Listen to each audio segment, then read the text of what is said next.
Okay, we're recording. So last time we recorded, the volume was set a bit too low. So now I've done a few test recordings and set it up so it's now properly recording. The only problem is now is we're going to be able to hear the dogs. Yeah, that's fine. And I think it adds character. I mean, they'll hear my fake cornetto, which I got from Lidl, where people should be shopping. Here we go. We're going to big up the Lidl. It's a shame you ain't got the... It's a shame you couldn't back to back. One of you could try these, because these are as good as. No, I don't doubt it. With the ice creams, I think, you know what? You can't really go wrong. But how would you compare that to Haagen-Dazs? It's as good as Haagen-Dazs. But I would say this is... No, that's not as good as Haagen-Dazs. I meant like as in like the Lidl version of Haagen-Dazs. So Lidl burgers... I've always thought Haagen-Dazs was a bit overrated. I'm not going to lie. I can't disagree with you on that one. Whereas... So, if we just take cornettos today are not as good as the cornettos that we had when we were kids. Oh, no. These are as good as the cornettos we had when we were kids, and therefore are better than modern day cornettos. I hear you on that. There is some products that are just not... It's, you know, they've not skimped on the chocolate lining on the inside of the cone. You know, the bit of chocolate at the very bottom, which is just everybody's favourite bit. I'm surprised they don't actually just sell a box of the bottom bit of the cornetto. Yeah, I reckon there's a lot of people that go for that. But I know they do, don't they? There's like those little Italian stick things with the chocolate on the inside. I mean, it's not the same thing. It's definitely not the same thing, but it's what I did at the factory where they make these and then just chop the bottom off. Yeah, just throw the rest of the ice cream away. They make the whole thing and they just go, fuck it. That's the bit we want. Mate, if they did it, I'd be queued up outside like a crackhead. Yeah. Paying the full price of a cornetto for just that little triangular bit full of chocolate. Oh. Do you know what I might do? I might just adjust the mic volumes down just a tiny bit because it sounds like they're a little bit too sensitive. Actually, yeah. I will say, I've noticed, just in that bit we were just doing there, it was silence in between the... That's the microphone cutting in and out. There's some kind of setting in here where you can do that. Hopefully that's still recording at a decent volume. I mean, I've got the gain set to max. For anyone out there who's listening, who thinks themselves, these pair of freaking Wallies have got all this equipment and don't know how to use it, you're 100% right. 100%. We don't know how to use it. It just looks good. I've got to be honest. I think maybe the next post, the next podcast, I'm just going to take a photo of this, and that'll be the label for the whole thing. eBay special. Yeah. eBay special. Yeah. Roadcaster Pro with a pair of idiots using it.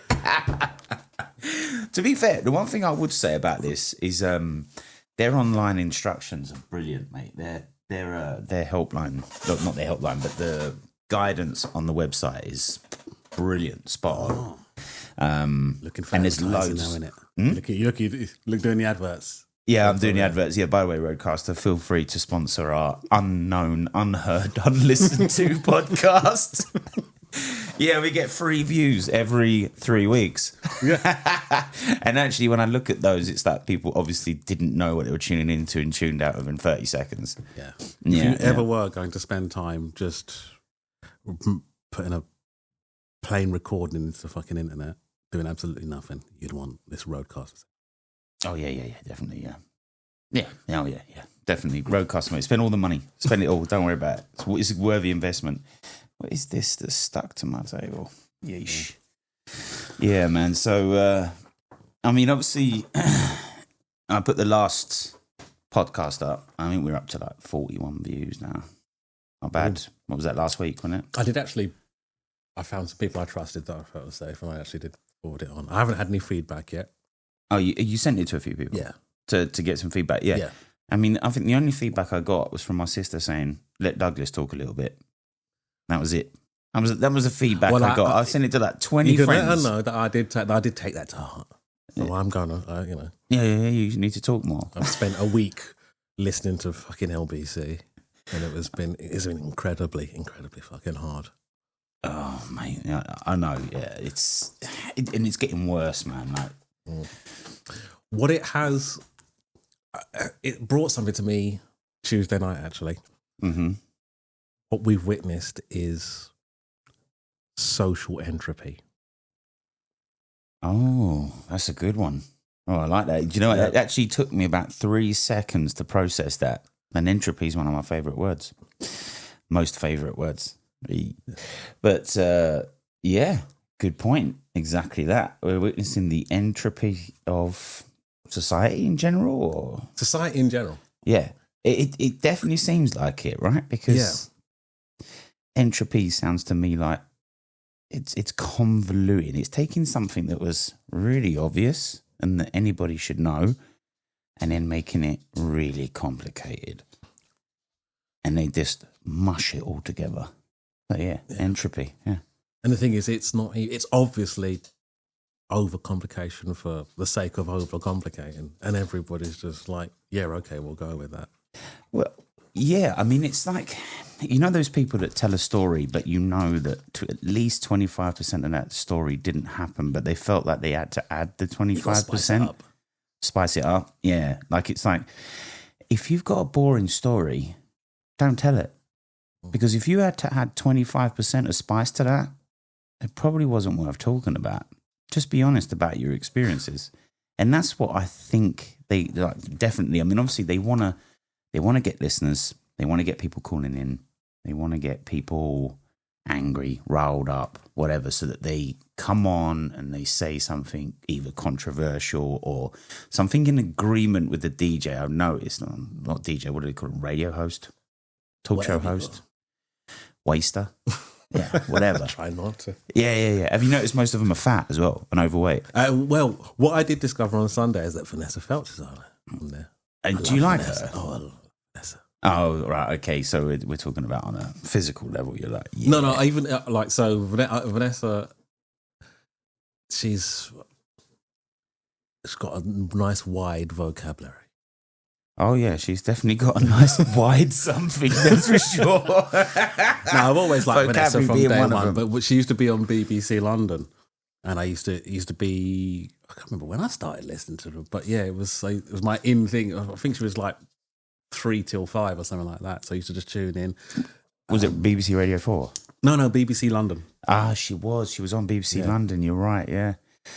And it was nice to see it. It was nice to listen to her on Sunday.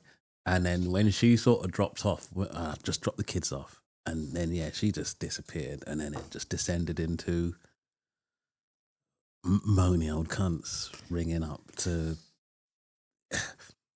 I mean, I'm all for... I wanted the theme of the first one to be, how do we fix the world? And I don't know, that radio station I found was just... How do we keep fucking... let's all fucking moan about everything and just be hyperbolic. Yep. There was no... And what I found, it was most of the hosts were... If you came on reasonable, they'd be unreasonable. But then if you come on and join in being unreasonable, then they'd suddenly start being reasonable. If they just flip-flop from breath to breath. Yeah, exactly. Yeah, I've noticed they do that a hell of a lot. They flip-flop whenever they want. And what they do is they will... The other thing I've noticed they do is that they will talk about someone who said something and is now saying something else. But if somebody tries to call up and say, hang on a minute, you once said this and now you're saying this, either they don't put them through or that person's smart and they tell the producer or whatever, no, I just want to have a chat about the subject. Yeah, I'm quite interested in this. And as soon as they get through, bang, they spit it to them and they just put them in a position where they got nowhere to go.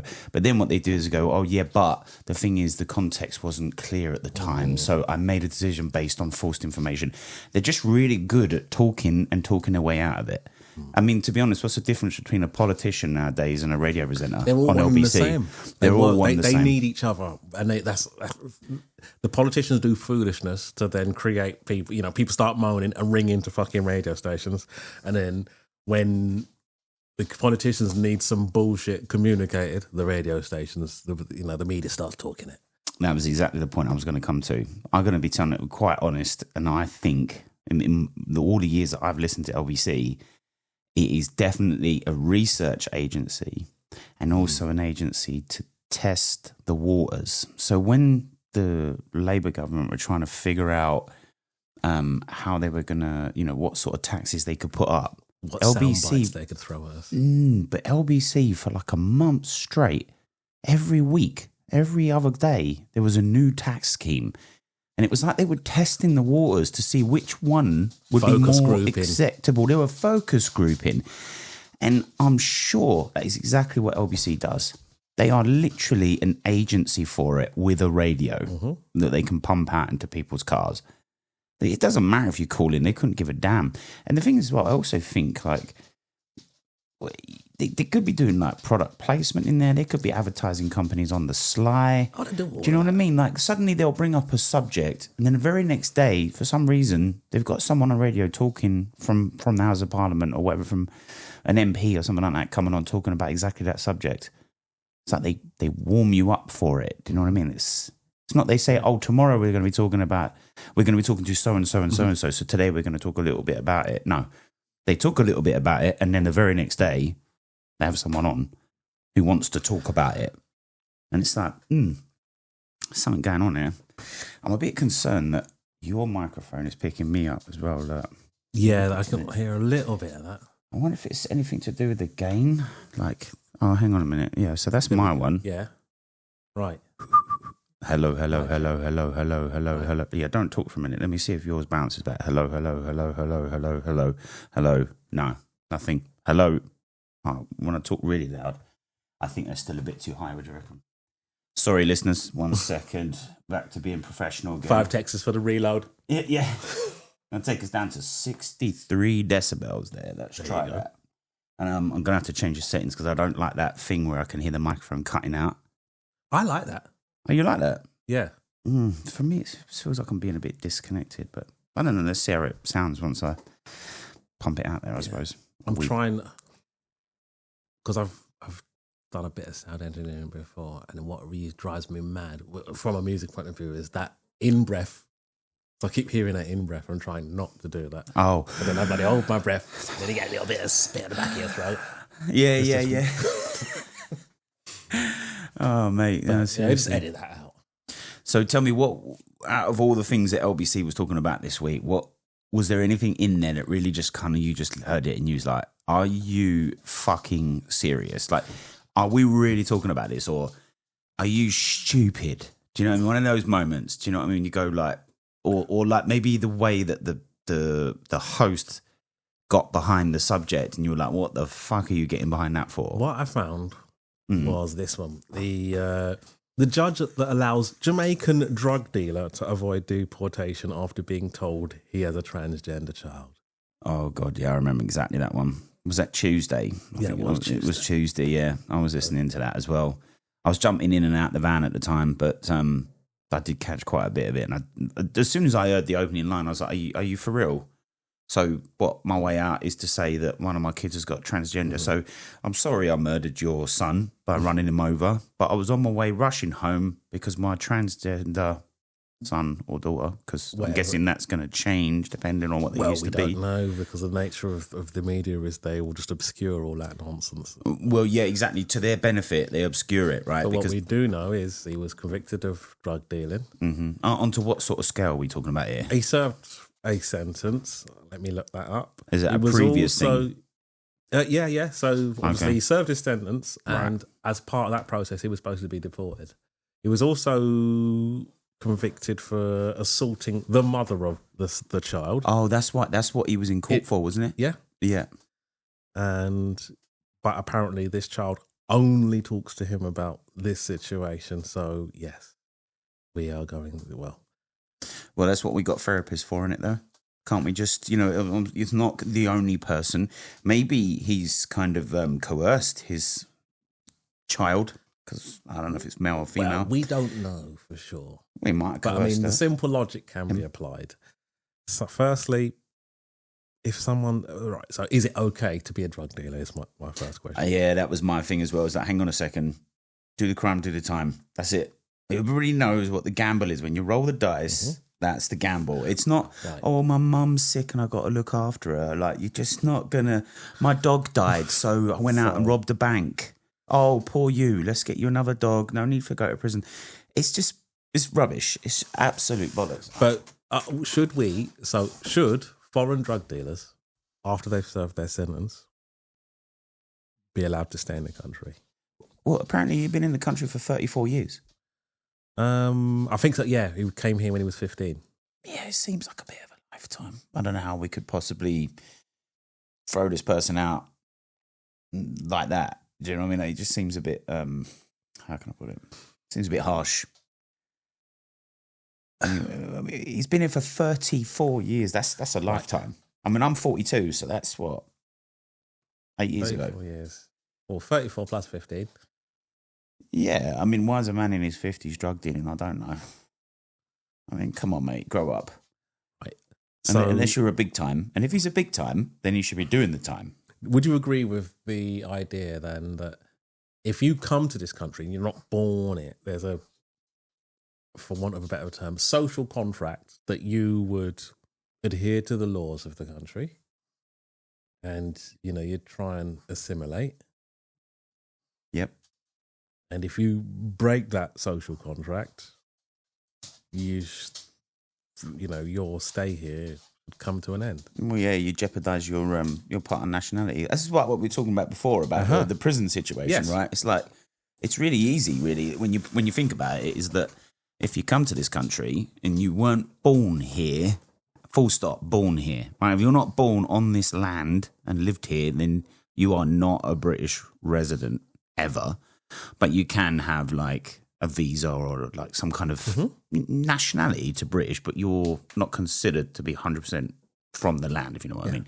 And in which case, part of that contract is if you break the law, let's say to a certain extent, right? Because there's lots of silly little small laws that people break and it can be broken by accident or in day-to-day life. But if you get convicted of a serious crime, rape, paedophilia, burglary, drug dealing, exactly, causing death by dangerous driving, that kind of thing, then yeah, absolutely. I think, like we were saying before, why don't we deport people to prisons? Why the hell are we paying for it to be done here? We could have our own prison. We can go, look, we're going to, after you've been to the prison that we've set up in, where was it, Siberia? There was Siberia, Uganda, Palestine, yeah. For the benefit of the recording, we we discussed the solution to the current prison situation, and we would go for it. We're going to offshore the prison system in the UK. It'll be a tiered setup. So if you had a year left of your sentence, whatever it was, anything over 5 years, we're going to put them out. Well, I mean, no. That's the number I was thinking. It's a plane ticket. It's a lot of administration for a teenager who's got 12 months for breaking a window. Yeah, but don't forget, it's reduced costs. So sentences greater than a year but less than 5 years, you'd be spending in, at His Majesty's pleasure, in HMP Uganda.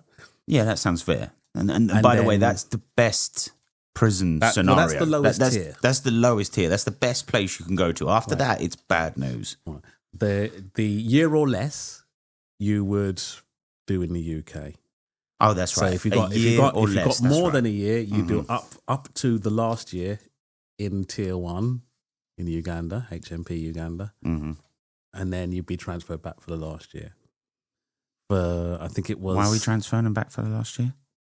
Nah, so man, that's cost. That's cost. Well, they need to be able to. They need to be able to assimilate back. You can't just come straight back from that sort of heat. So then, yeah, okay, fair enough. From that sort of heat, okay, yeah. So they got to reacclimatise. That last year is we're preparing you for coming out and being a model citizen and just joining in. Yeah. Okay. Fair enough. Yeah. Sentences greater than 5 years, but less than 10. You're doing in HMP Gaza. Yep. That's right. It wasn't Palestine. It was Gaza. Well, okay. Let's just say Palestine. Let's just say Palestine. We can't confirm where that one will be. Yeah. Okay, fine. In the middle of rebuilding, but yeah. You're in the middle of rebuilding at the moment. Yeah. So we might find a better place in Palestine, but I think more than likely Gaza. Yeah, I think so as well. And then for sentences of 10 years or more, you're doing that in Siberia. Yeah, Siberian prison, yeah. And I mean, like, listen, look up Siberia on your maps. It looks like a white place. That's the reason why it's ice, and that's it. There is nothing else. And this prison won't be within anywhere of 100 miles of any civilization whatsoever. Your chances of survival, should you manage to get out of this prison, and by the way, windows will be allowed to be opened. Doors will not be locked. You are welcome to Of course. make the journey through the minus 40 degrees. It's cool. We know you're coming back. But obviously, as you work your way through your sentence, you'll come down the tiers, and then your reintegration in your last year will be back in the UK.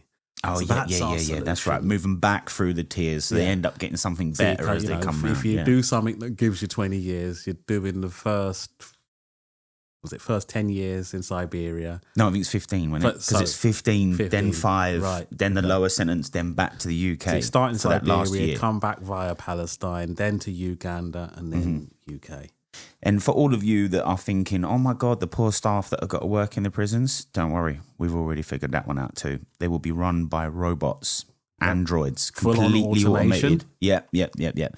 Stun guns on every corner. Just literally waiting for you to show up any kind of violent tendencies and you're put down like a dog. Blah. And that will, help the economies of the places where these prisons are. So, we will need technicians and software engineers. Yeah, that's right. For maintenance. Yeah, someone to fix the roof. And it's not just sitting in Uganda, Palestine, or in Siberia. You will also be, there will be work to do. So, for exercise, there'll be exercise bikes, which will be powering the actual prisons themselves. That's right. Any Green excess, energy initiative, green zero carbon. energy. Mm-hmm. Any excess will be put into the grid. Yep. So of the country that's actually holding the prison for us. Hands up. The excess energy is given to the poor. Ooh, that's good, isn't it? So the little old granny up north who's had a little heating budget thing taken away. Yeah, and winter fuel. That there goes into a credit which gets sent to her. Oh, I don't know. I think there'd be more money to be made. No, we're not into Selling making money. We're into give something back. We're doing both. We are giving back. So we obviously, the Siberian prison would be selling electricity to the Russians at a decent price, and then that income will go towards, some of it will go towards the upkeep of the prison, and the rest that can fund the winter fuel payments. And also the victims of crime. I think we were going to reimburse the victims of crime through that. Don't forget about the recycling initiative. Yep. So that was also part of it. So our recycling will be offshored into these places, because that's something I have found with the issue with all of our current recycling is the quality and the sort, and that's not something as of yet that software or computing can sort of solve. Not as well as a human. It's got to be a manual thing. So we'll be offshoring all of our recycling. Bin collections will remain the same, but we will be these will be shipped to either Uganda, Palestine, or Siberia, and then it will be sorted, and then those recyclable items will then be either reprocessed by ourselves, or I think probably sold on. I think we sell it to the highest bidder.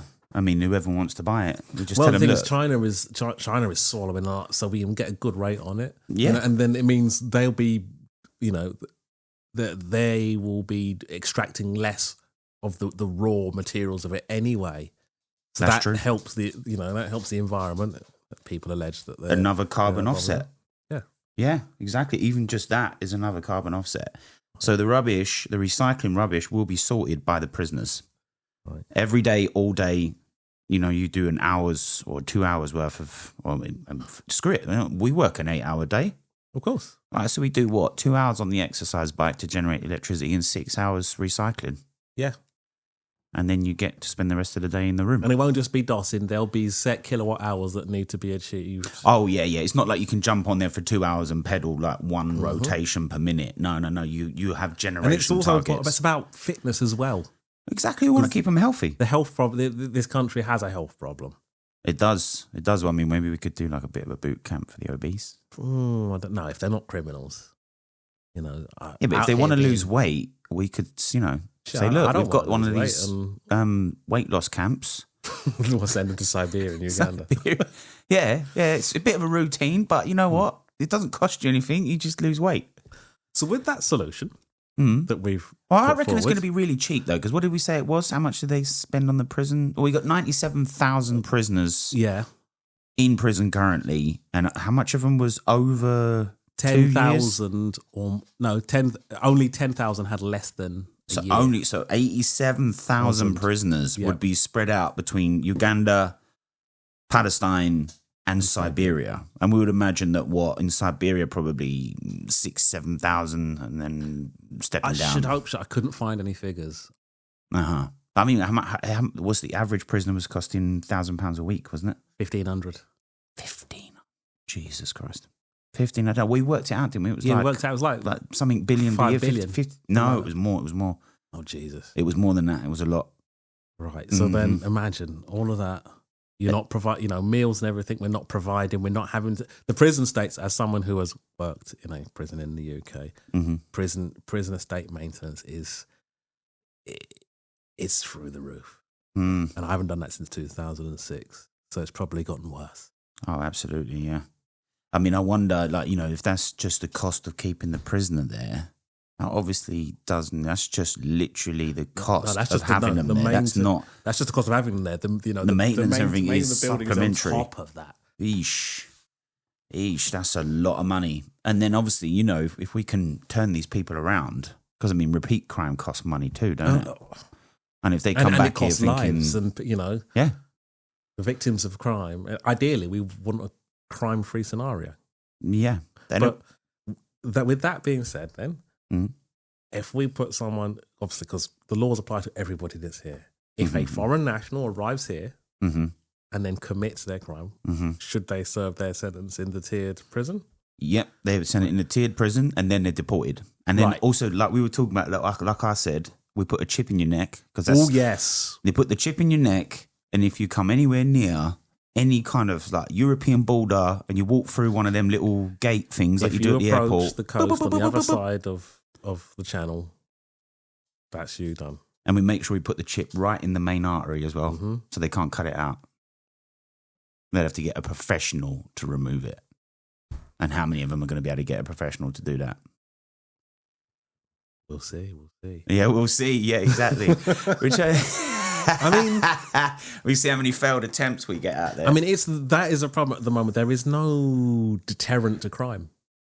No, that's true. Not one that seems to be severe enough that it makes people think more than twice about doing something. Because, I mean, just look at some of the, real kind of heinous crimes. And I think we said with people like that go down for life, they just go to Siberia and stay there effectively. We just leave them there because, what's the point of having them here?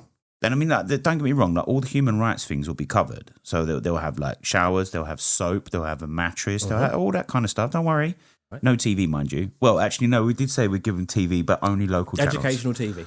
Oh, yeah, that's right. Educational TV local channels, but limited local channels. So we're talking I don't know. What's a shit channel?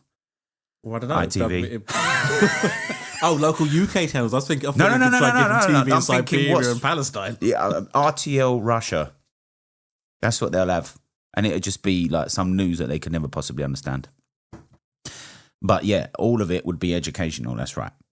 And we were also, what was that other thing we were saying? So we would do you remember if you're under 20 years old and your child gets a sentence? Oh, yes. And we prove that you've been a negligent parent, you have to spend, you have to do 20%. I don't think it was under 20. I think it was all parents. If the parents are no, you can't do that. I mean, imagine my mum now going, but he's 42. He robbed a bank on his own. Why am I doing 20% of his sentence? He did it, not me. I reckon if you're under 18, maybe under 18. No, because kids are staying at home a lot. Oh yeah, that's true.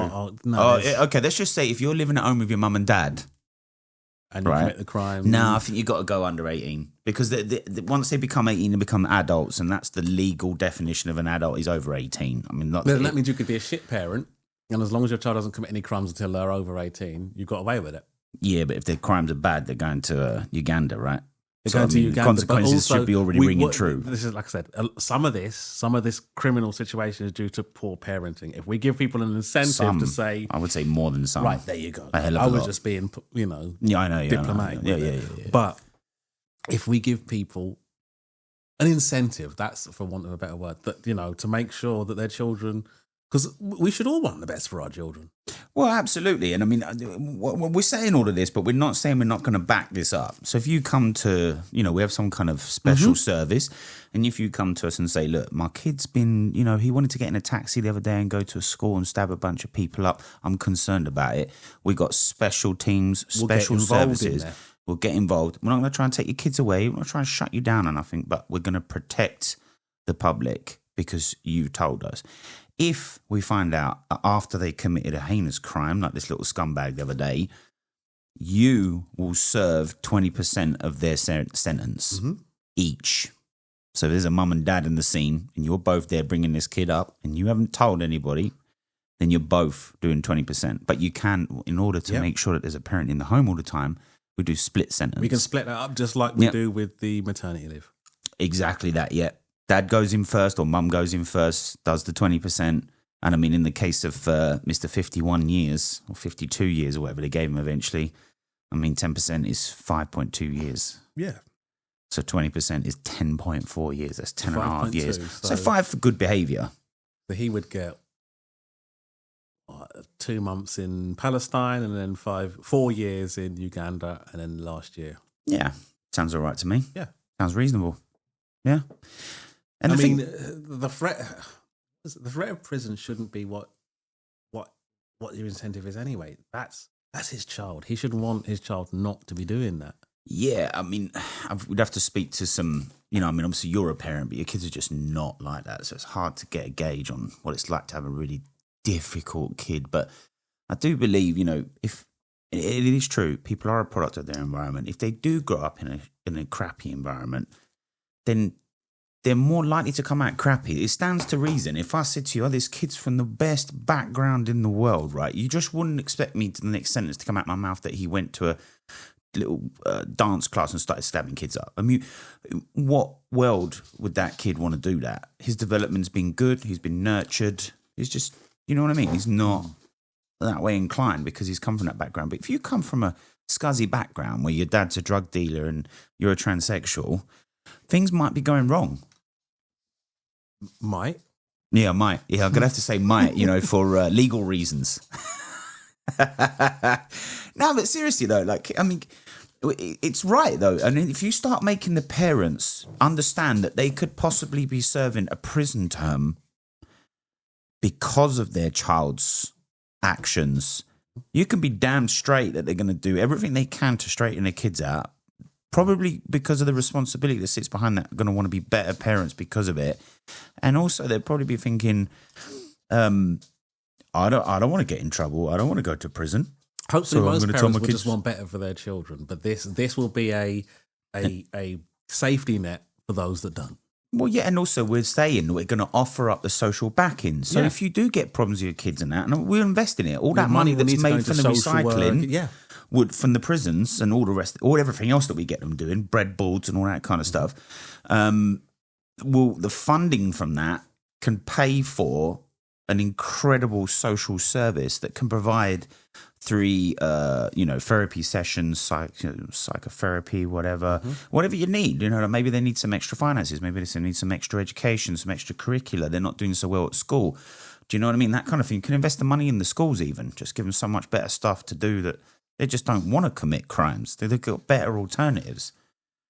Don't get me wrong. You're always going to get that rebellion situation, right? You're always going to get, because you got hormone shit going on and you're talking amongst your friends and, I mean, come on, you did it, I did it. We all had a little... I didn't have that rebellious thing. No, listen to me, right? We used to get up to some shit, bro.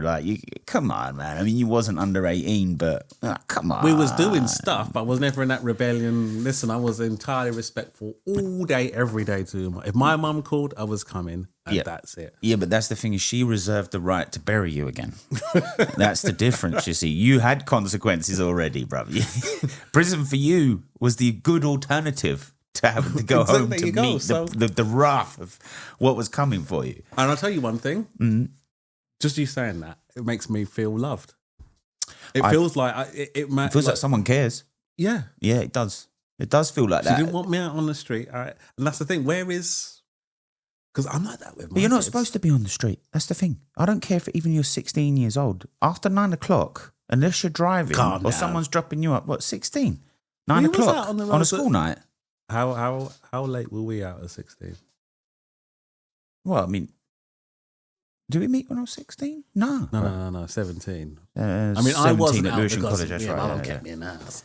But yeah. once we're at our age, once I met you, we was out doing all sorts. I don't know. I'm just thinking, like, you know, I guess when I said it, I pictured about a daughter, a girl in my mind, but then also a boy. What are you doing out at that time of night? If he's 16, he's going to school, he's going to college or whatever. So on a school night, you better be home before 9 o'clock. If you're not going to be home by 9 o'clock, you need to phone me. And if it's not a school night, maybe we could bridge that to 10:30, as long as you're doing something worthwhile. I say that. My daughter is 16 and she's at home. She went to work and that's it. Yeah, and that's the right thing to do. Like, you can't be wandering around the streets here at like 9, 10 o'clock at night, because all the weirdos come out, all the drug dealers, all the... Who was it that said there's nothing good? Only thing that's open at night is chicken shops and crutches. Yeah, but I mean, who said that? I just...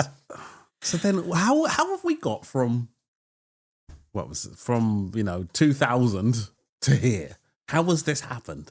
You know what? I was thinking about that the other night, and you're quite right with the entropy. And I think actually you kind of answered a lot of things for me. But I do feel these days that people are pulled from pillar to post, and media and friends alike. And I'm kind of feel like media can kind of be the second friend. Not that there's a physical person behind it, but it feels like somebody, you know, like some kids look to the internet for guidance because their parents don't give it to them. So is the internet then another really parent? happening? Oh, God, yeah. Come on, bro. I mean, there's some seriously neglected kids out here. And when I say neglected, I mean like parents just can't be bothered to discipline them. They can't be bothered to put them in their place. They let them go on the internet and look at all kinds of stupid shit. And when they come down to ask their parent about it, the parent probably shoots them down or says you're ridiculous, or why are you even watching it, as a go at them and sends them to the room. And that does not answer the questions. You see what I mean? And that's neglect for me. Like, you as an adult are supposed to be leading this child. 100%. If everything they do is nothing like you do, then they're getting it from somewhere. So the internet becomes like another parent. But we're not just talking about kids here. There's adults that go on the internet. I mean, like, I'm scrolling through my thing at the moment, and it's just all about breakups. It's all about, you know, so for example, one of them's like, be a Sigma, walk away. And then in the very next video, it's like, make an effort, just talk to people, because, you know, people are human beings. And I'm like, well, which one is it? Which one do I follow? How do I make an informed decision? I mean, I know how to make it because I'm old enough and I experimented without the internet and I know what people are like. But I mean, even now, actually, I'm calling into question, do we know what people are like? I don't think we need to. I'm struggling to understand why people would go to... The internet is like, if I go to speak to if I go down to Catford and I ask Fritz about something. Yeah, exactly. Yeah, and Fritz's advice is very good, by the way. I'm talking down. Yeah. I mean, you know what? If I, you know, the winos that sit outside the pub. Why would I go and ask them that? You know, that would be better than going to the internet. Is the worst of humanity. It is, but it's a window that looks like it's a view to humanity. And that's why people get depressed. They watch these videos of happy couples and they're living in their big old house and they've got a Concorde parked in the back garden and, you know, this kind of stuff. And that window is like, they're looking back into their room that they rent for £600 a month in their £30,000 a year job, realising that last weekend they went out and got wasted, and they're thinking, my life ain't worth living. What the hell? And the thing is that you're talking about how we used to go and get advice from adults. And that's because adults used to pull you up and make the time to talk to you, because the internet was not the person who was going to lead you. You weren't expected to be independent at that point. Even adults you didn't know would offer you advice and be like, look, come on, don't behave like that. First of all, don't be swearing. Yeah. People used to tell you off. Old people used to tell you off in the street. Oi, what are you swearing for? I know your mum. Do you remember them days? Yeah, remember them? Yeah. I'll tell your mum. And you're like, do they know my mum? That needs I'm not even going to second guess that before you even get there. Yeah, that's the other thing. And then you get the beat. You know, man them on the road would just beat you. Yeah. Oh, yeah. I had a guy once give me one big slap. I was swearing. I didn't even see him. He was standing behind me. just give me one big slap. Don't speak like that in the street. And I was like, okay, bro. And from there on out, I was like, I'm going to be careful about talking because some people are going to slap my face. No, but even like I remember one time I was at the top of Barry Road because I used to live on Underhill Road. And what was it? No, it was something silly. Like I just dropped it. I remember I bought a Twix and I just dropped the wrapper on the floor. And the guy was like, there's a bin right there, pick it up off the floor. I'm like, who the fuck are you talking to? And he went to hit me, but I dodged it. And I was like, yeah, giving it all a big gun. And I got to the end of my road, turn right, and guess who's waiting in the fucking driveway? Nah. I was just like, what? And this is before mobile phones. Yeah. But then things were more local in those days as well. You'd see the regular face more often. It was less transient than it is now. But, you know, when people knew your parents, you'd be so scared they're going to tell them. But my point is this, we didn't grow up with this social media, internet stuff. So our life is not tainted by it. But I do wonder, and don't you, that going back to who we used to be, when we used to sit in this flat playing PlayStation 2, Resident Evil, and what was the other one? Dark? What was it? Afraid of the Dark? Afraid of the Dark. Yeah. No, not Afraid of the Dark. Is it Afraid of the Dark? I'm going to have to get it out in a minute to find out. Yeah. Something like that. Afraid of the Dark. That game was brilliant, by the way. Underrated. But we used to just sit down doing that. And most of us didn't even have credit on our phones, even when we did have them. And at best, we had 120 character SMS, which you had to put as much detail in as possible at 12 pence into your phone so you could send a free text or you could leave a free voicemail. Yeah, exactly. But imagine we would have been sitting there with YouTube. You think we would have been turning that computer on? I mean, what kind of view of the world would we have? And these kids are watching this stuff. They are. Am I incorrect to think that most people know that everything that's on this phone, because I've got my phone in my hand, is just it's curated. It's no different to you look at the telly and the adverts. Here, look at this. I don't think there's association. You know why? Because the people they're watching talk like them, act like them, and everything. They're just like them. They reflect them in some way, either through fashion. Yeah, but they're doing desire. that deliberately, the same way as, you know. Yeah, but they don't see that. So a film has a storyline, and you know you're following the story, and you don't know what's going to happen next. When you're watching someone who's familiar to you talking the same, you kind of understand where they're going to go with it next. And I think that a lot of this is actually used to kind of one-up people with information. Oh, did you see such and such video last night? And bear in mind, our YouTube or Instagram is only full of stuff that's for the algorithm. I'd love to give my phone to a 14-year-old for a week and then see what it shows after that. Oh, God. Because I reckon it would be like, what? Really? It's just mind-numbing. But I've told them the internet isn't real. Yeah. And I assume that most people know that this is no different to... It's like that scene in... Do you remember Clerks? Who? Clerks, the film. There's right. When you watch it, you'll remember. It's a film. It's in black and white. Mm-hmm. The one with where Jay and Silent Bob come from. Oh, right. There's a scene in that where there's the guy. They're in the shop. And some goes to buy some cigarettes. And random guy says, "Oh, don't buy these cigarettes." And he's like, "Oh yeah." He pulls out a diseased lung. He says, "Look, this is what they're doing to you. This, that, and the other." He gives this whole speech and he's like, "You know what? I'm going to do? I'm going to buy this. I'm going to buy this gum." And the guy's like, "Yeah, I'm going to buy the gum." And he fucks off. And someone else comes to buy a cigarette and does the same old thing again. And the guy's like, "Why are you here?" And it turns out he works for the chewing gum company. But he's putting all this effort and he's talking about cigarettes to everybody, but he works for the cigarette, for the chewing gum company. Brilliant. That's everybody. Right. When I was a kid, when you look at the TV, it's all... When I watch kids shows, I know the bit between the kids shows is there to try and make me go and ask my mum to buy some shit. Oh, absolutely, yeah. Right. Yeah. And that then progressed to laptops. Like, everything you see on there. I think I maybe had 3 weeks of the internet and then it was just adverts. And then the mobile phones, before, back when they didn't have, but even when they didn't have the smartphones, you'd get those text messages that said, "Oh yeah, we're saying this, reply." Yeah, it was all advert. It's all special offers and whatnot. So, yeah, Facebook, Instagram, all of that. That's always been. This is just it's just another way, another window for people to reach through and grab at me and try and reach at my pocket. Oh yeah, no, absolutely. Everything is about reaching into your pocket. That everything they see, even if it's because, just take you alone. If you're going to take a pic, you might take 10 pictures of something. You're not going to post all 10. You're going to choose the best one. Yeah. To be honest, hang on a second. I do not know how to pick a good photo. I mean, some of the dating profiles that I've had were horrific. I mean, I showed it to girls and they were like, are you expecting to get a fucking date with this shit? Because it's rubbish. All these photos are rubbish. But I know what you mean. Like, if that's what you're doing and you're trying to get an audience and you've got an eye for that sort of thing, or you know someone who's got an eye for it, like if you're going to create a dating profile and you've got a friend who's a girl, get her to help you because you'll be far more successful.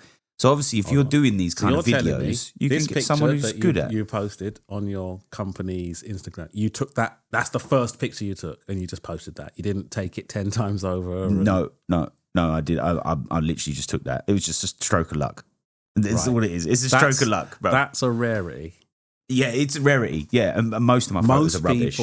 Most people, it's like they're doing a full on production.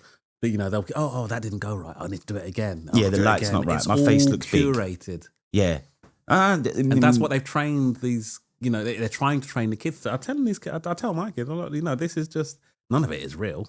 Yeah, no, it's completely fallacy. That's why I don't post that much, because I like to catch things natural. And if I don't catch it, I'm disappointed I didn't get to post it, but I know it's up here. So I'm all right. Yeah, see, for me, I'm like that as well. Like, people go to me, you're going to take photos. You're not going to take photos. And I'm like, I'm here. I don't need to take photos. They're in my mind. I can remember this. It's not that difficult, It'll just take like a certain song or a certain smell or a certain taste or being around a friend. You'll say a certain word and it will trigger those memories and all those photos. And you'll say, I remember when I did this, this, and this, and this. Exactly. Yeah, I don't need to take loads of photos. The other week, we went to a Turkish concert. I don't speak a word of Turkish, but I had a really good time and I enjoyed the atmosphere. Yeah, exactly. It's like when you go to like a big, like music event or something like that, and the famous person comes on, and everyone is staring through their phones to film it. And I'm like, how much you paid for this ticket? Did you pay to film it through your phone? If that's the case, why'd you even come? Just wait for it to come out on the TV.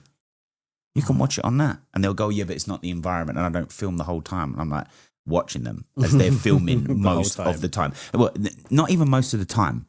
They film all the very best bits. And I'm like, well, you might as well not have come, because actually all the best bits, you missed it because you were busy looking through your phone.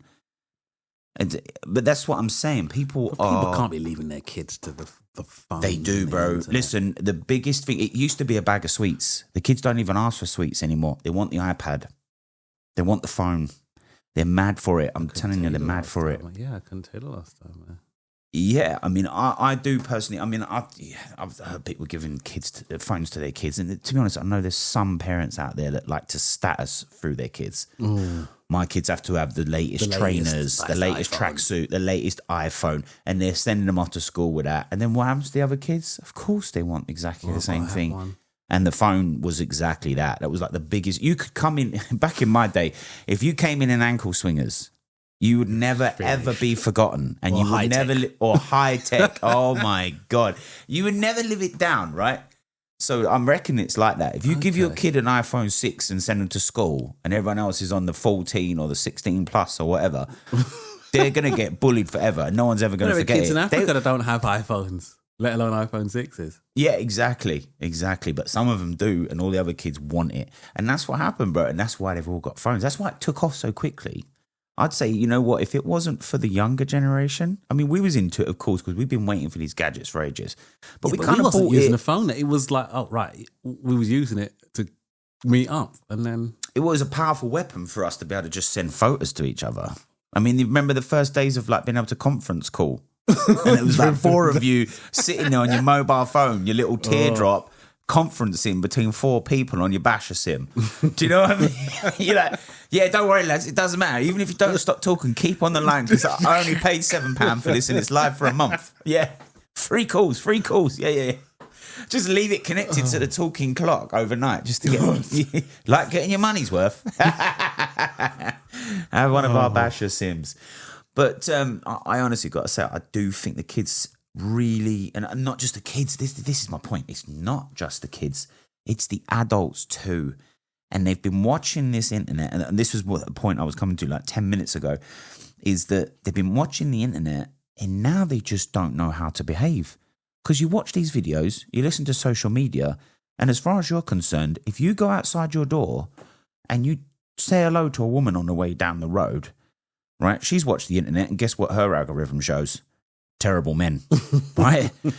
And now, don't ever talk to a stranger. Do you know what I mean? Yeah. But actually, you've walked past her 50 times. It's just that she's never lifted her head long enough to realise that you're a local and you're just saying hello.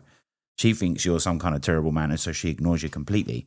Then you start getting resentful, thinking, why are all these people acting so weird towards me? And why can't I just say things a bit controversial? Andrew Tate saying, be a power man. Yeah, be Tell a power his bitches man to go fuck themselves. Yeah, go fuck. Yeah. Run her down with your car, then ask her for a date. Yeah. From the A&E department. You're right, I saw the car that hit you. It wasn't me. You know what I mean? No, exactly. And that's what I'm saying. Even adults are getting pulled from pillar to post. Like, you can't say anything controversial anymore. You can't say anything funny anymore. It's killing comedians for sure. I mean, I watch comedians these days and I'm like, what is this drivel? I'm struggling. Yeah. Well, you watch the old ones when they cut to the bone and you're like, oh, mate, that is on the line, but that is so funny. Like a proper belly laugh. Like, if you mention anything controversial these days, if you mention any kind of race as part of the start of your conversation or religion as start of your conversation, people just instantly clam up and try and shut down, and they do this weird little introverted into unnecessary things anyway. I find that those sorts of things like race. I remember I was watching good to stereotype though. It's a bit fun, yeah, right? You can have fun. Only stereotype certain people. I was listening. What do you mean? You can only since when? But you're only allowed to. Oh yeah, this is what I'm saying. I was Who listening fucking to sets the these rules? Monkey Cage, which is a BBC. Oh, I love it. Yeah, and it was something on dinosaurs, and it was something on dinosaurs. And out of nowhere, this woman's talking about a specific dinosaur. She's like, yeah, named by straight white men. And I'm like, what the fuck does that have to do? Good. What does that have to do with the on the Infinite dinosaur? Monkey Cage? Yeah, but that's quite an open show, that one. I mean, they do try to be a bit correct, but I mean, Paul Ince. Is it Paul Ince? I'm sure it's Paul Ince. He can be a bit innuendo, that kind of thing. Once I heard Funny that, as hell. I just shut it off. I was just like, no, I've not listened to it since. Oh, the dinosaur situation. I thought not the Paul Ince thing. No. Yeah, I've but that's what I'm saying. They've ruined it. But then the adults are watching this and they all think, and that's why they're not even thinking inside. They don't even enjoy it. It's not even fun for them. But they want to follow this, for lack of a better term, narrative, which I hate because everybody throws that around now. But life is not a narrative. Life is life. You walk outside your door, you try something new, you say things, you stereotype, you call a dog, and a cat, a man, and a woman. You don't try to dilute this kind of stuff. The ground is the ground, the air is the air. You can't change it. People it is have become afraid. Yeah, people have become afraid. But it's fucking ruining relationships. People don't talk anymore. They're frightened and nervous, or you know what? Some people just like, I don't want to embarrass myself, so I'm going to say nothing until everybody else has done their piece and embarrassed themselves, and then I can feel like I say a little something.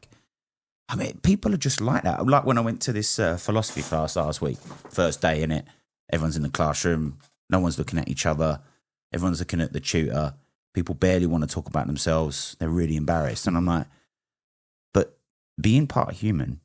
And being part of wanting to get to know people and know the world around you, especially philosophy, is to talk and to be open. And everyone's got a different feeling about stuff. But it was like clammed up, and I was like, what the hell? I mean, I had to start breaking the air in there. And that's right, because you could cut it with a knife. It was like, okay, come on, guys, chill the hell out. Like, it's cool. Nobody wanted to. We went downstairs for a coffee, and I think I was probably me and another bloke was the only people that were talking. Everyone else was just like stum. Nothing to say. But I mean, it was the first week, so hopefully it should get better. No, of course. No, it will get better. It definitely will, as people get to know each other and stuff like that. I'm not talking about just walking up to someone on the street and trying to tell them a racist joke, right? Because that's just like, come on, mate, you're going to get yourself killed. But if we're in like a group of people and you bring some friends and I bring some friends, right? The common denominator is me and you. If we're sitting down having a conversation and a bit of a laugh and a joke, right, and we're being stereotypical or maybe a little bit racist or whatever, just calling things out as stupid as they are, and we're having a good old belly laugh, right, and making each other feel good, why then should everyone else in that group clam up and make us feel uncomfortable? Because you pick your friends, I pick mine. Mm-hmm. So shouldn't we all be able to just sit down and have a laugh? I mean, like I go out with some people, they're all from different cultures and stuff like that, and we're digging each other all the time. Do you know what I mean? And whatever it is, whether it's current, old school, whatever. And I love that because it makes me feel a bit more free. Yeah. I don't want to feel like I'm being censored. And you can get to learn things about each other while you're making fun of each other anyway. Well, mate, yeah, absolutely. I mean, come on. Fun is fun, and sometimes fun's uncomfortable for some people, but it's not all the time. Yeah. I mean, look at Family Guy, for example. I mean, come on, man. They cut close to the bone all the time. But people don't jump. Well, I'm sure some people jump up and down about it because there's always that one. But because it's a cartoon, it's ignoring it. If you actually got a proper family to behave like that, it'd be off the air in no time. Full dysfunction, out, mate. Anti-Semitism, racism, all that kind of stuff, stereotyping. Be shut down in a minute because it's a cartoon.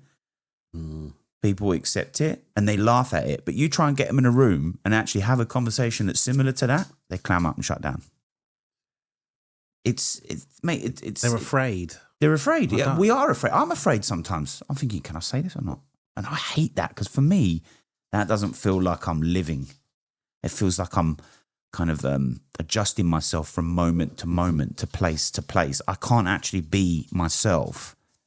And that makes you feel disconnected from society. But it's also a perspective as well, right? Because we don't all understand the limits of things in the same way. So you get everybody's got their own judgment on what's the good thing to say and what's not. And that is what's making everybody in public a bit like nervous about each other. I'm sure there's some people that walk down the road and think, I mean, this guy over here looks a bit shifty. I bet he's got a knife. I better kind of dodge him. Don't make eye contact, whatever. And I reckon there is people walking around thinking, I hear it on the news all the time, that looks like someone is going to stab someone. Well, yeah. Someone minding their own business. But because when it does happen, people see it and they just don't want to get involved. Exactly. And, you know, and I think it's also the same for women. Like they hear about all this kind of sexual abuse and, you know, serial killers going after women and date rape drugs and all that kind of stuff. You know, as a woman, I've got to be honest, I think I would feel very uncomfortable. It's frightening. Even as a man, if I was single now, having to go out there, like you want to do whatever you can to not look like one of these, what you're seeing on the fucking television. Yeah, exactly. And also, you'd be looking around at your peers thinking, which one of these crazy bastards is going to stab me next? Well, that's the thing. Yeah, because, you know, that's the thing I've noticed as well. Is like when you go clubbing and that these days, everyone's panning you. You walk into a room minding your own business, and then back in the day, you'd catch a few eyes, but no one would be... used to be when you were a kid. Everyone's like all apart. Yeah, exactly. It's weird, like, and they're all panning each other across the room, and they're all like got a bit of an attitude problem, if you ask me. They don't even know how to have fun anymore, these guys. And so I get it. As a woman these days, I think I'd feel uncomfortable walking down the road too. Wouldn't you? Oh, but then how do we move forward? Because if people aren't talking to each other, you're not meeting new people. If you're not meeting new people, how do relationships begin? Turn off the phone. I mean, maybe basically we need to go back to Nokia's, right? So you can just get text messages and phone calls on it, right? You can't check your emails unless you're at the office or you're at home, and just turn off your fucking TV. You think that people could do that cold turkey? I think that once the first 10% of people had managed to achieve that and pass that information on, it would spread like wildfire. I don't think so, mate. Do you remember last year when Facebook went down? Yeah. Now, I was a normal person and I wasn't aware that it had gone down for a couple of days. But when I started looking on Twitter afterwards, people were losing their fucking minds. No. And that's just Facebook gone down. Imagine you found a way to just lock off. I would love to watch that. You just lock Facebook off for everybody and Twitter. Just turn it all off. Could you imagine how the people would react? See, for me, it would be rioting in the streets, mate. It'd don't... be like a disaster movie. That'd make a good bloody. You know, like we know when we used to watch Towering Inferno and all that. That'd make a good disaster movie. The day we woke up and social media was just off, phones off. Imagine no phones. Everyone's got to go to the bloody. Have you even got a landline? No. I haven't had a landline for ages. So Taliban lock off all the phones and all that. Imagine. See, for me, I don't use a social media much. If you get anything from me, it'll be on WhatsApp. I don't go onto Facebook. I don't go onto Instagram. Even my kids were complaining last week. Saying, oh, yeah, something. Yeah. We message you and you leave us on red sometimes. I'm like, no, I just haven't looked at the phone. Yeah, I've been mid-conversation with you and then it just starts like, no, because I'm doing real things. I'm doing stuff and I'm not spent, like right now, my phone is face down. I just looked at it. Yeah. Yeah, for me, I mean, mine's there on the stand, but I don't really care that even here. You know, I don't bother looking for it sometimes. As long as my alarm clock's set, I just leave it. Imagine that, you know. I mean, I started, walking the dogs now. I don't take the phone with me. Even, a couple of times now recently where I've been over to my mum's or friend's house, I just ain't taken the phone at all. I just left it at home. Yeah. And actually, I felt so much better for it because I wasn't able to communicate with anyone. How does everybody that's on your phone react when you come back to your phone, though? Well, I don't get anybody telling me, you I've been my trying messages and stuff like that. Yeah, I do get that sometimes. Or you weren't answering, and I'm like, what are you worried about? It's like when people have stopped. They've stopped it now. There was a period where people were like, I sent you a message and it said that you read it. I'm like, I haven't fucking read it. What are you talking about? But even if I've read it and I haven't replied, it's a message. A message means that I can reply when I want. Information, and that's it. I'll do with it what I like. I'll digest it, and I might take some action or not. Yeah, and if it's important, don't put it's important in your text message. Pick up the phone and dial the number. Exactly. If you don't get an answer, you just have to consider from there on out that perhaps I'm even not answering it. My prerogative, right? Just because I've got a phone doesn't give you instant access to me. Or I'm busy, like you're saying. I'm cracking on with something. But back to my previous question. Do you think these people, if we turned it all off, do you think they could cope? No. You see, you're taking this to the next level. You're saying about turning it all off. I'm giving people freedom of choice, but that perhaps once people started to learn that leaving their phone at home was fine, because there's a lot of people out here that are younger than us that were born with phones and stuff, and it's just an accessory for them. I'm trying to compare it to something that we used to carry around all the time. But your Discman. Yeah, I was just thinking. The first thing that came to mind was mini disc player. Yeah, that was big for me. When I got my mini disc player, that thing went everywhere I went.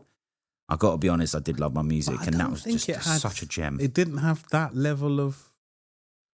It wasn't a necessity, though. If you didn't have it with you, you'd turn the radio on. Well, I mean, if you didn't have it with you, you just listen to the sounds around you. Yeah. Like even now, sometimes when I'm on the train, right, I don't get my phone out, but I would reckon that at least 80% of the carriage has got their phone out because they don't want to make eye contact with anyone. They don't want anyone. When you made me get the train. Yeah, I mean, I saw those women's hands. They're all holding phones. All holding phones. That's probably why everyone's hands mashed up because, they don't put their bloody phone down. Everyone's going to end up with a hand like this. They're going to have like a crab claw like that because they've been carrying phones. I got the train that day and I didn't actually look at my phone all the way here. Yeah, I mean, you don't need to. But it was like... need to. Being on that carriage, I felt like I was the only person that was really there. Yeah, that's how I feel. I could have walked around everyone, and no one would, because they were all literally just like that. Well, I find it's an excuse not to talk to people as well. It's like they just get the phone out. You don't have to talk to people on the train, though. No, you don't. But if you make eye contact with someone, you might have what is wrong with having a conversation with a stranger? I mean, if you meet eye to eye and you just for some reason think, this guy looks familiar, or look, he looks like someone who would know someone I would know, or something like that. He looks like a local. We used to do it all the time. I used to come back on the train and I'd be like, someone would be sitting there opposite you. They'd be exactly like you, dressed the same way, coming back in their construction clothes. You'd be like, right, bro, how was your day? What site are you working on? Or something like that. So there is reasons to talk. And you can just talk to people. But I think what makes it worse now is because people don't do it. It feels weird. Like it feels weird for us when we're not using our phone, looking at everyone else on the train like everyone's buried in their phone. It's weird for us. I think it's weird for them if someone comes and talks to them. So how do we get people... You're saying, they go back to 5146? What's a 5146? The old Nokia... You had the 5146. I had the 5146. I had the 3310. Yeah, I had the 3310. I had that really small one as well, the 8210. Oh, the 8210. I still got that somewhere. I got the so small. I had the 7210 and I had the 7210 was the banana one. The main, this the banana phone. I remember you had that. That was decent, yeah. And what else did I add? The we one used to just get happy sending fucking text messages with like trying to make pictures out of the text messages. Yeah, do you remember that? You used to put all the do you remember that? Putting all the icons and that together. Exactly. All the what do you call it? The symbols to make smileys and all that kind of stuff. That's where it came from. 160 characters, or was it? What was it? Oh, what was it before 160? No, it was 160. So 1-to-1 had 160. Vodafone was 120 characters. Oh. Yeah, bro, that was a mug off. Because you remember 1-to-1 and T-Mobile, they were much better. They were giving them free evening calls and all that kind of stuff after 6 p.m. They were buying people's contracts out after all that. Yeah. I bet people are hearing 1-to-1. What about Mercury? I bet they don't even remember Mercury. That's where your T-Mobile comes from, by the way. It's been renamed that many times. And I don't remember what it was before that, but Mercury. It was Mercury, then it was 1-to-1. That was the flip phone. Do you remember the big flip phone with a pull-out aerial? My mum had that.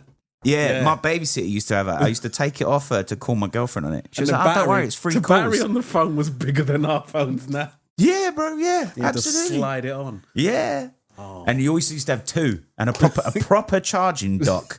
Most of them, you couldn't even plug them in. You had to take the battery off. Cordless. Yeah, and plug it in, like put it on the charging dock. And the phone would just be sitting dead on the side. Like there weren't none of this plugging the phone in to charge it up. That came a bit later. That came with Ericsson. Oh, the Sony Ericsson. You used to put the big fat charger thing. They started it. Then Nokia did it with their little 9-volt one. Motorola. Motorola Monte Carlo I had as well. Oh, nice. I mean, I had loads of phones back in the day, and it was fun because you could call your mates. Finally, you had your own phone. You didn't have to ask your mum, Mum, can I use the phone, please?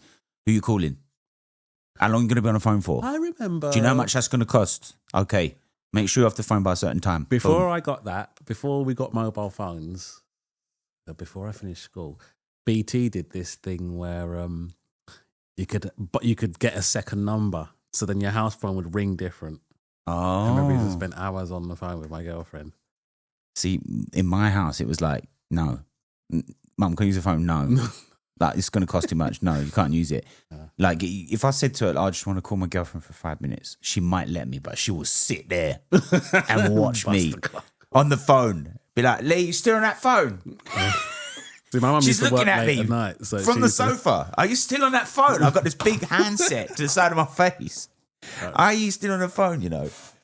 I remember that. I mean, my mum used to work the evenings, so it was like, school finishes at 3:25. The phone, my desk phone, needs to ring at 20 to 4. And if it don't ring, there's going to be problems. And then after that, so you get on with what I fucking told you to do. And if I ring and the phone is engaged, there's going to be problems. Yeah. You better be on the phone to your grandmother or someone's calling you, and I'm going to, nah, there was none of that. And I remember once I got to 16, I remember it was £9 a month. And the phone used to ring. It had a different ringtone. But I don't know, literally, it was just like from 6 p.m. I'd be on the phone to my girlfriend at the time till stupid o'clock at night, chatting shit. Oh, yeah, man. I mean, I'd be like, right, okay, what we doing? Where we going? And then it was you. Was like, right, okay.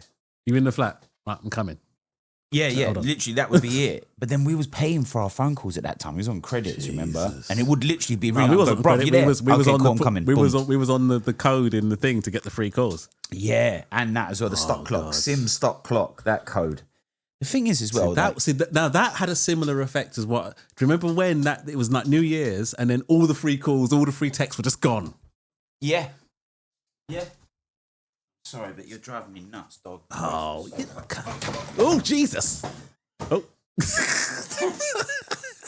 Ladies and gentlemen, he's just killed the dog. Yeah. I caught my toe in the wheel on the chair and it nearly pulled it off. Anyway, dog's all right. No need for don't call the RSPCA because you're listening to a podcast. He's already dead. Yeah, he's already dead. We've already hidden the body and you don't know where we are. We're roughly in the southeast London area. Yeah, but there's a lot of parks. Yeah. The thing is, though, I think maybe, people just need to set limits for themselves about the phone and everything. But I don't think it's the beginning and I don't think it's the end because you've got people around you who want to talk in a certain way. They want to be politically correct. And then they also want to, what's the word? They want to catch you out. Oh, you can't say that. Oh, you shouldn't say that. You know, on the radio the other day, they were talking about this subject. It's very similar to what you were talking about. And they were saying it weren't that great and that people shouldn't do that anymore because you make people feel non-included. And I'm like, yeah, but there's always someone for someone. Whether you're included with me or not, don't matter to me. Do you know what I'm saying? If you want to fit in and have a bit of social cohesion, you're going to have to kind of bend and twist a little bit. Yeah. Do you know what I mean? But how do we include everybody anyway? Yeah, we can't include everybody anyway. Exactly. So it's down to people to just measure yourself a bit more. And if everyone is going to be like they are, today, and I'm not saying all of you out there are exactly the same, but a large majority of you have got some serious issues about tetchy and touchy subjects, chill the fuck out because we're all trying to have a good time out here and we're trying to have a laugh. So just join in, grow a backbone and take it on the chin. Well, we're going to do it anyway, so. And don't use your transsexual child, as an excuse for you not to be able to tolerate it because it's just a pile of shit. You know what I think with that as well is I think that like with the child thing there, it's like it's a bit of a status thing. It's a bit like everything's a status thing. I've got problems to deal with because my son doesn't know if he's a man or a woman. You've got problems to deal with because your son thinks like that. Well, let me ask you a question. How did he get so fucking confused in the first place? Do you know what I mean? No one's born confused. Again, this could probably go down to parental negligence, I mean, the fact that he won't talk to the mother, but will talk to him after he kicked the shit out of the mum. I'm not being funny. Well, who's to blame for that? Is that him or the mum? Well, no, I'm just thinking like, in our household, mum is precious. Nobody fucks with mum. 100%. Do you know what I'm saying? Even your own brother, you're going to take him down.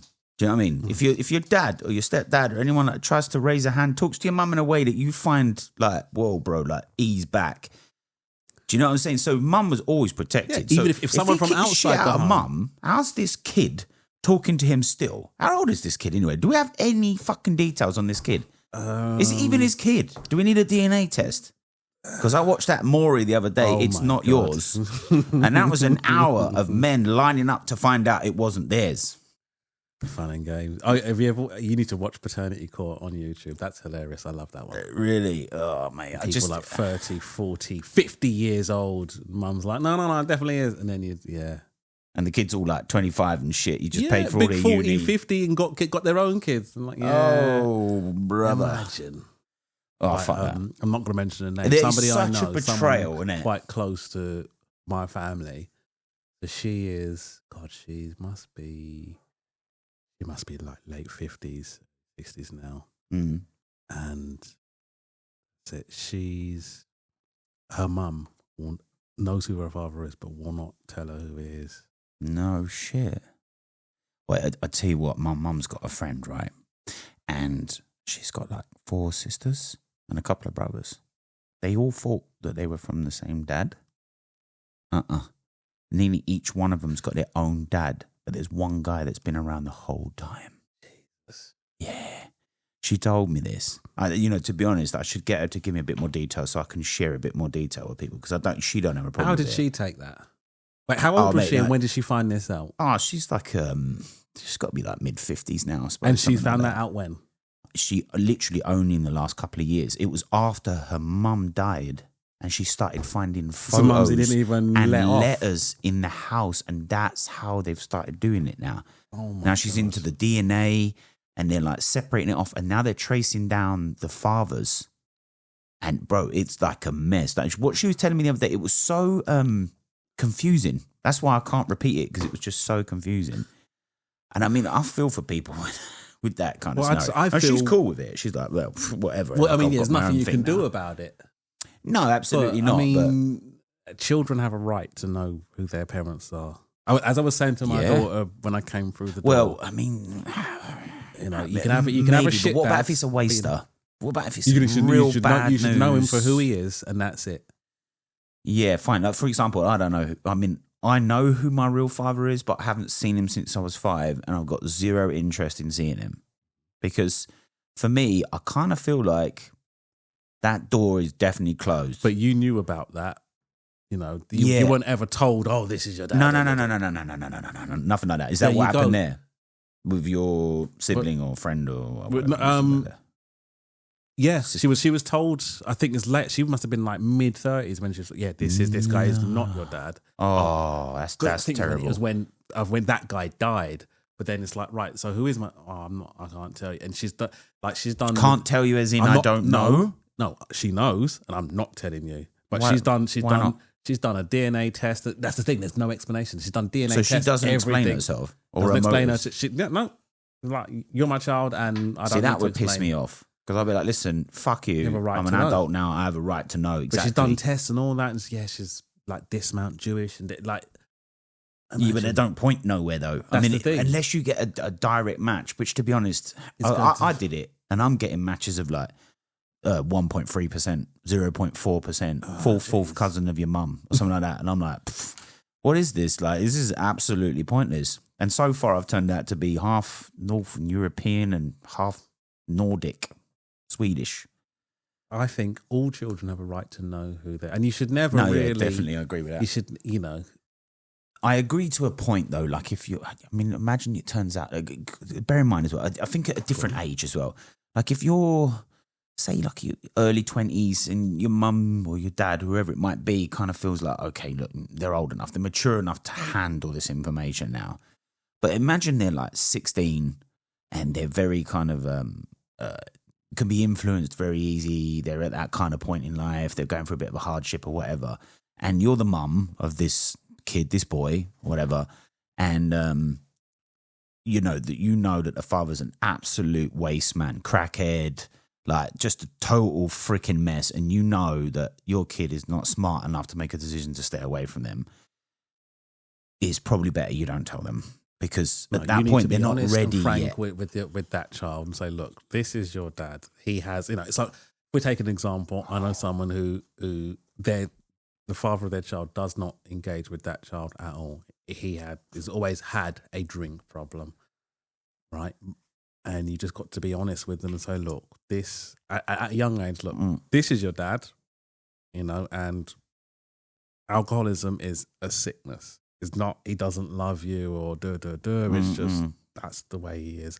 And it's not like, it might change, it might get better, but it's not guaranteed. Yeah, when they're young enough. But I'm talking about when they get to that age where they're kind of, you should be having that conversation as soon I as wouldn't invite them to bring that person into their life if I knew that it might affect them in a really kind of negative way. Because kids are very easily unless they're going to influenced. harm the child. But they could do. The problem is imagine they're a crackhead. They're a crackhead. They're on a mattress in a crack house, and your son or daughter, who's very easily influenced, going through a hard time, but if they might go on their own, and then that person will start influencing them. Before you know it, they might get wrapped up in all that shit. Before they even go down that road, is look, your dad is this, and he's Yeah, but I'm not saying don't do that. I'm saying pick your moment. I'm not saying don't engage like with him, but understand this is the situation. Yeah, but you could put them in a fucking firing line by giving them the information of where they are and who they are, and they go off and find them on their own. You don't have any control over it. But you're introducing them to a bad person. You wouldn't introduce them to a crackhead in the street. What do you mean they're not necessarily? Bruv, they're addicted to crack. Right.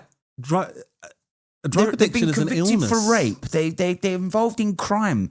They're not got any good influence to offer, and you're now going to take your fucking so what are you gonna son. do? You're going to hide it. You're annoying me now. I'm getting annoyed over here, people. I'm getting annoyed because I'm like, are you not seeing this? If you, I'm you're going to take your seeing son, the logic in what you're who doing. doesn't give a fuck what you say, right?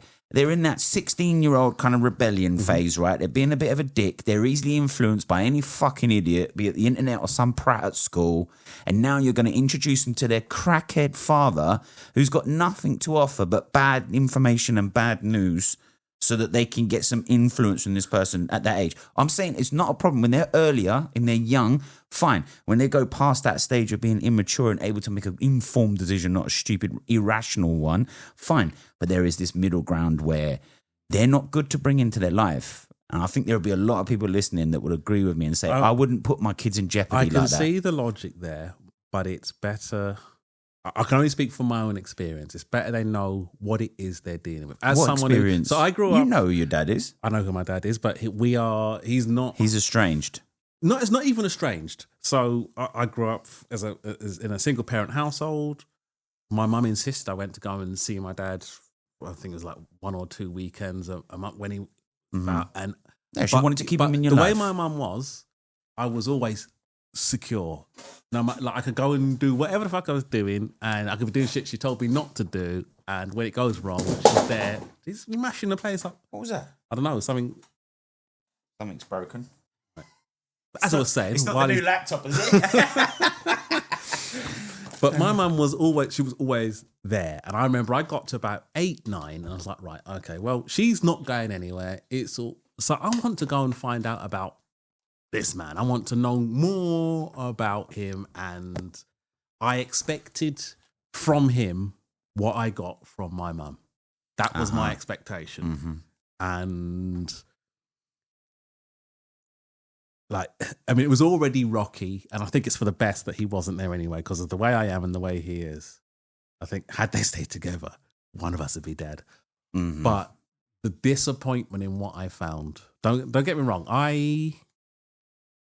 he's my father. I think I've said I've told him I've loved him. I love him twice. Mm-hmm. But it's not.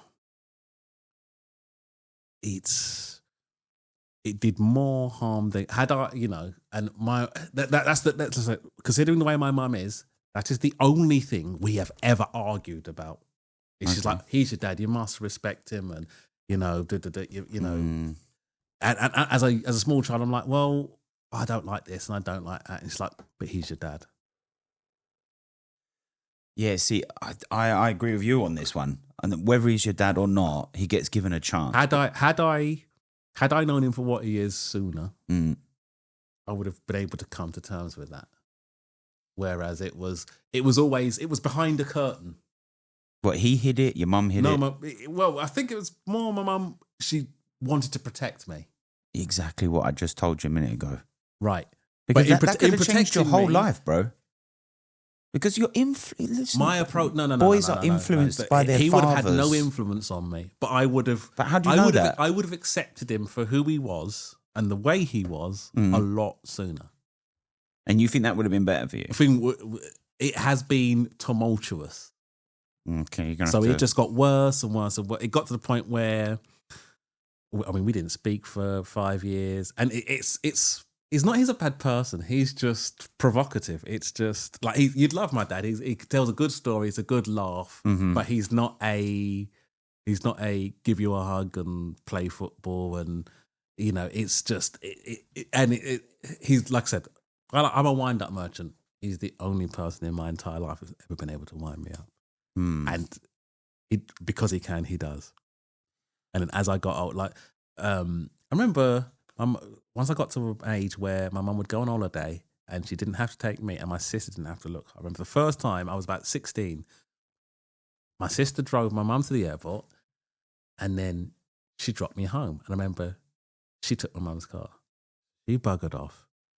And I was like, yeah, I got dates. So I turned on the stereo, like, the 3-piece stereo. It's all good. There's a knock at the door. Now, I ain't seen this man in fuck knows how long. But he says, "Oh, hello," and she must have told him that she's going on holiday, and I'm going to be. So he's come. He's not come to check on it. I'm all right. He's just come to just cause problems and arguing. Oh yeah, and it got to the point where I remember I was in my kitchen. He was standing the other side outside the kitchen from me, and I was just like that. I was like, it was that annoying that I was actually getting a headache, and I reached into the kitchen drawer, and I said, "Get out of the house.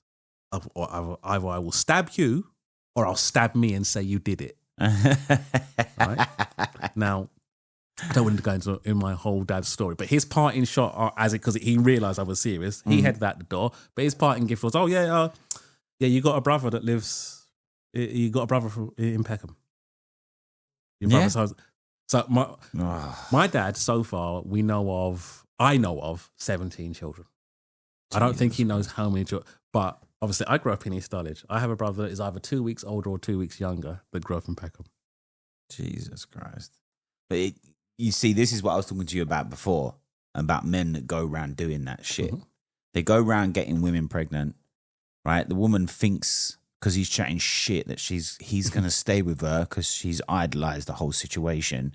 and now she's a single mother with the kid, and the dad don't do shit. Every single one of his is because he just didn't know. Like, he told my mum that he didn't have any kids and this, that, and the other. See, that should be abuse. See, that for me should come under the same thing that if you're having sex with someone and they don't tell you they got AIDS or HIV, for me it should come under the same category. Yeah. At what point do I need to disclose that I got kids? At what point do I need to disclose? It's not that you disclose that you have kids. It's that you don't go around getting people pregnant without the thought of taking responsibility for it. That's the bit I'm talking about. I mean, they got married. They were married and doing everything. He's been married like but how many women was he sleeping with at the same time? Oh God, that's what I'm saying. That there for me is like, come on, mate, and especially if you're getting these girls up the duff, man. And a big message to girls out there: do not get up the duff by anybody unless you've been with them. Just saying this to my daughter the other day, you know. Like, no, but that was a conversation we were having before the whole death thing. It was like, you know, no, you shouldn't have, you know, don't have kids if you know with someone that you're not planning to spend the rest of your life with. Get married, all that, because it's.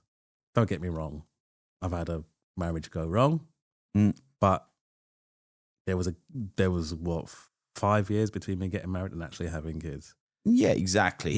You know, you gave it your best shot and you did it on the best equation. But do there not are some get no guys one out night there stand flinging pregnancies. It left, right, and centre, and look, you must and it takes be able both to of tell. us. It takes both. That, like I said on the last one, I have never had sex with a single woman and not considered the fact they might get pregnant long before I even touch her. No, last time you said it wasn't about considering the fact they get pregnant. You don't have sex unless you consider that you're. I've never had them sex. pregnant. No, I'm not trying to. But you've got to be open to the fact that what you're doing, its main purpose is to create children. So, yeah, you cannot put your dick in a single woman, not knowing that there is a possibility chance that you're going to get them pregnant. Yeah, okay, and that's enough. You need to. If once you've decided, yeah, I'm going in, right, you committing to whatever may come from that. 9 times out of 10, nothing. But if it don't work out, if she's buttered, she's got one eye and one leg, that's you. That's you, mate. That's you. You're for life. You're pinned to that one. But honestly, I gotta tell you, man, children should be. You know, if you've got a shitty parent, it is what it is. It should be. I think I'd have a lot more if I'd have been if I'd have been exposed to him the way he was. And it's not even him as a man and the way he treated other women. It's just literally just the way he was towards me. Yeah, but that kind of speaks volumes about who he is. It speaks volumes that he doesn't want to be in your life. Like, I'm not being funny. No, he does. But he does. Well, I still get phone calls and all that nonsense. Yeah, but that's not being in your life. That's not being in your life. It's just the way. Do you pay for your college? Do you pay for your books? Do you pay for your pens? Do you take you out for dinner? Do you teach you how to be a man? None of that. None of that. Well, then he ain't a fucking father, then, is But he? I should have been exposed to that sooner. I think I'd have more respect for him and possibly a little bit more love. I'd love him for who he is. See, I don't know, man. Like, for me, if you don't know what's wrong, you can't fix it. Yeah, but sometimes don't assume just because you know you can. See, that's a fatal mistake there. Is to assume that because you know something's wrong that you can fix it. I'm not saying to fixable. fix him, to fix me. Okay, fine, but even that, you don't know that you can fix it. Don't set yourself up for failure just because there's a problem. Sometimes a problem don't need fixing. Right, so sometimes if I'm a shit cook, I can't cook carbonara, right? So if I always burn the pasta... trivial. No, that's trivial. But if you know that I'm a shit cook, if I'm inviting you around for dinner, you're going to come around and eat my food? Well, yeah. You're going to come around and just chew down my burnt fucking pasta? Well, look, if it's terrible, I'm going to tell you I'm sorry, bro, but this is too terrible. But thanks for making the effort. How about... But you're trivialising something How here. about you just say, how about I come round to yours and cook?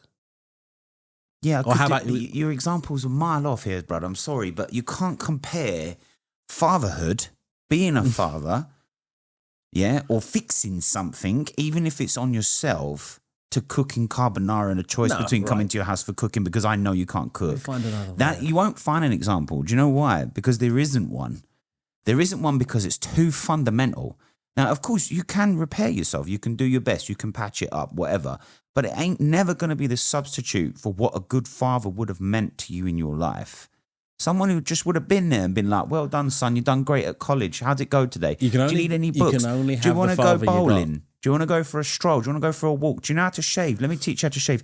I'm not being funny, but you don't realise that these things are important. Then that's just not your dad. You accept him. That's it. I don't accept it because look, if you're signing on for it, like you said already, if you consider that every time you have sex that you might get that girl pregnant and you're ready to face that responsibility, that's because you're a person who takes things seriously. That's the person who's like, do you know what? One eye, one leg, like you said, yeah, butters. It don't matter because she's going to spawn your child, right? That's a part of you. That's DNA walking around. That's not a painting. It's not a picture. It's not a carving. It's not a shit you took on the floor. It's a part of you. That's your DNA. That's your child. Like, how can you... that's like seeing kids with no value. That's the thing about it. Like, as a shit father like that, and if you're listening, you're a shit father, sort yourself out. You're basically saying, I don't give a shit about children. I can walk down the road, right? And I'll watch out for kids, even if they're not mine. I'll watch out. Things like, make sure they don't run out in the road. If a kid falls over, I'll be over there straight away, pick them up. You're right. Do you know what I mean? Like, there's been many occasions where, where I nearly run a kid over out here on his bike because he just pedaled out in the road. I got out, I got him to the side of the road and I berated him like I was his father. Telling him, listen, you don't put yourself at risk like that. You're too young and immature and you're not experienced enough. Look left, look right, then do it again, then make your move.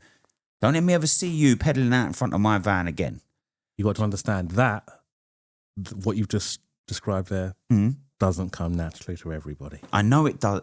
Hang on a second. How can whether it comes natural or not, I don't actually believe that. And whether it comes natural or not now, or whether it comes natural or not later on, it's right to do the right thing. And if it's children... they're immature, they're inexperienced. I give kids my experience all the time. I try to give the best advice I can give with caveats saying, look, my advice doesn't mean you have to follow it. It's just, I'm giving you a perspective, what I did in your scenario. Maybe there's some information in it that will help you, but don't take it as the gospel. Think it over yourself, teach them critical thinking, etc. Now, I know what you're saying about not everyone being like that, but then now you're talking about people that just walk around and don't give a shit about no one or nothing. And if that's the case, then they're a piss poor adult, and maybe they shouldn't be going around spawning children that don't have a father in their life. But you can't choose who your dad is.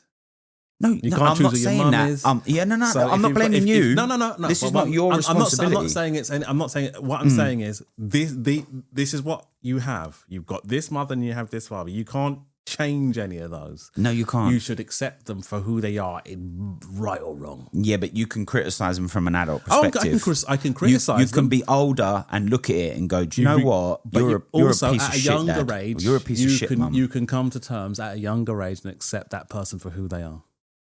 Yeah, you can do, but that is not. Yeah, but that's fine. I'm not saying it's okay for them to be like that. I'm not saying it's okay for them to be like that. No, I know you're not. But what I'm saying is, okay, fine, you accept them at that age. But then maybe you get to 35 and realise the fucking struggles you had to go through to bring your fucking kids up and the effort that was put into it for you. And then you start to look back and go, hang on a minute, why the fuck couldn't he even make 5% of the effort that I've made? And don't justify it by saying there's no point some people are just like that. Don't fucking have children, if you hide man. all that away, a child is going to, they're just going to want, if you, all right, I know you're trying to protect them because, he's a crackhead, he's a criminal, he's this. I'm not saying, take them down to the prison so they can see daddy behind glass. What I'm saying is be open and honest. This is your dad. This is what he is. Yeah, that's fine. All I'm saying is there's certain points in life where you may not want to do that because they might be influential on them. They might be very easily influenced. If that's the process at that point, then don't do it. Wait until they're old enough to understand, or do it when they're really young. But don't try to put any choices in front of them, such as, do you want to see your daddy again? That is not their choice. Do not let them make that choice. No, I know that's not what you're saying to do, but people do that.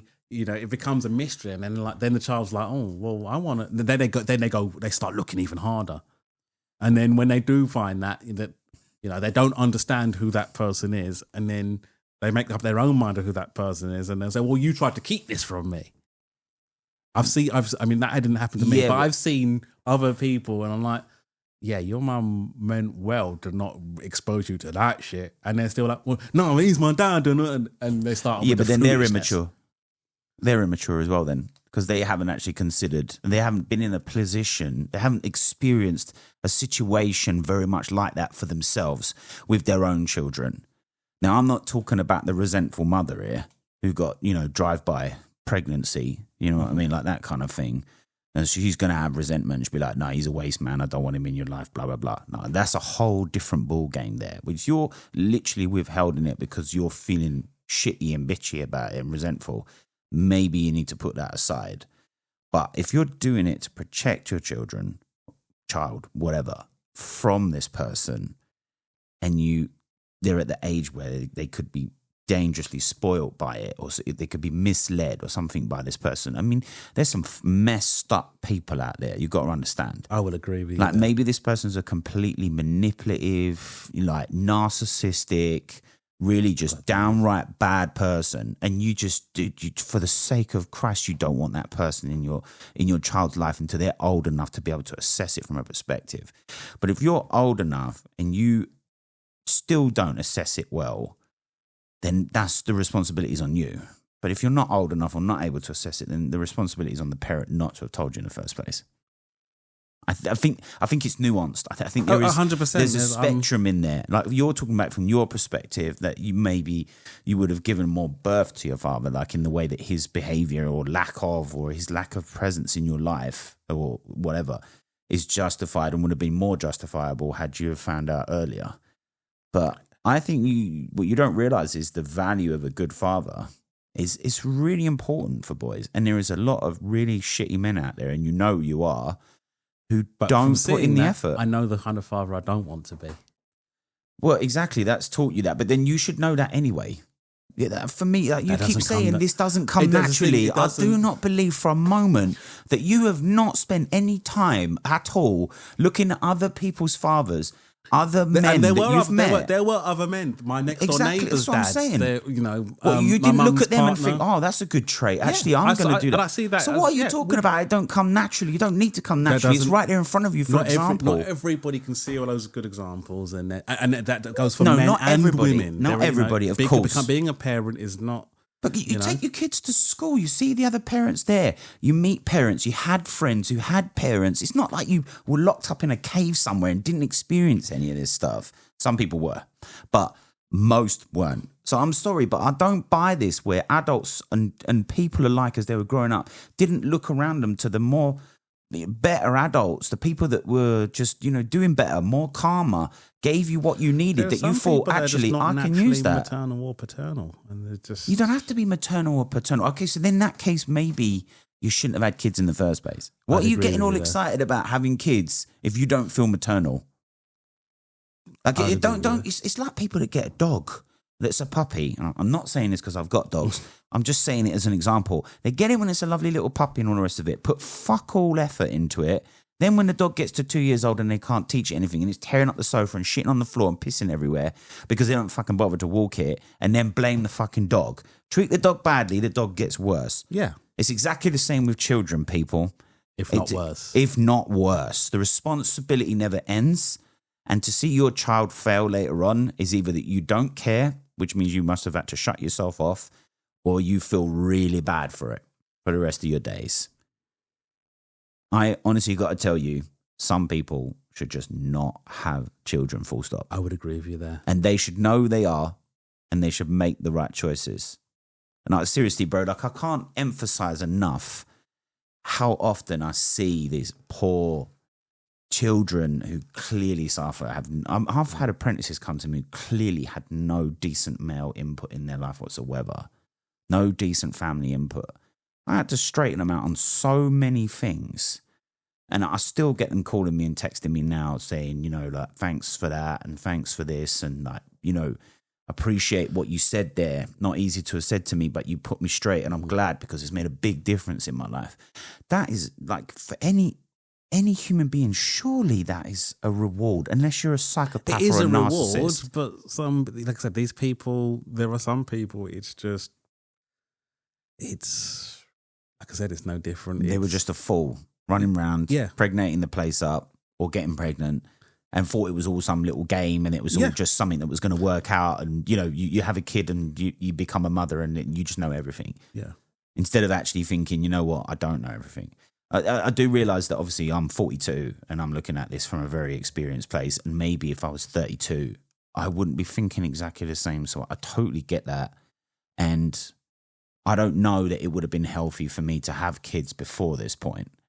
Because, you know, I look back on that time and I think to myself, yeah, okay, I would have done my best. Of course I would have done. But compared to where I am today, I think I could offer a lot more now than I could then, both on better advice and, you know, after experiencing various adults and stuff like that. So I suppose actually maybe I should give a bit more leeway to the mistakes that happen, because come to think of it, you know, there are some of us that just naturally take to it. Like, I remember I was pregnant with the first one. Everyone's like, oh, it's going to be a big change. It's going to be this, that. And I'll be honest, it wasn't. It was all just smooth. And I was like, this is great. And, you know, but then I've seen some people, you know, I know somebody I went to school with. I think he's got custody of both of his kids. The mother's not in the children. She just didn't take to it. just wasn't her. And he's raised his two girls, and he's fine with that, you know, doing all the... No, fair play to him. You know, for me, it just landed that. But then I've known some people that they've just been overwhelmed at the beginning, and they've just like, they hit a book. They go to the other parents in their family, and they see all the other, and then they absorb that information and they apply it. And there are some that just don't have that. Yes. I mean, obviously not everybody can be, for lack of a better term, that bright, let's say, or like you keep saying, maternal. But I mean, I just, you know, I even remember like growing up, you know, with my little brothers and my little sisters, the only thing I could think of was that it was my responsibility to lead. It was my responsibility to expose them and to make sure that they stay on the straight and narrow and that they use their common sense. Yeah, it's first child syndrome. So. Yeah, I think so, yeah. Maybe that's also a big thing that I have that maybe other people didn't experience. I'm a third child, so... So, yeah, it makes all the difference. It's quite, yeah. I mean, yeah, absolutely. That's got to be a thing, isn't it? What I should do is bring my sister on. You should probably relate to you more than to me. Yeah, maybe. Yeah. Maybe there's something in that. She was sort of, growing up, I remember she was just like a step down from mum, and that's it. It was like, right, if mum ain't there, I still got to do what she says. Even now, big 40, like, if she says, oh, that's it. I don't even argue with her, and that's it. Yeah, but I do believe that obviously... And she looks out for me even now. Yeah, of course, yeah. I mean, sisters are generally like that. But I think if you are the first child and you're older, you grow up and you do kind of feel a bit of a, for like maternal instinct towards them. You do get that period when it was just you on your own. Just like to point that out. Huh? You do get that period when it was just you and the rest of us wasn't here. So there are, upsides to it. Yeah, that's true. Well, I mean, that was only for the first... Yeah, first children always like years. to act like they're hard done by with the rest of us coming along.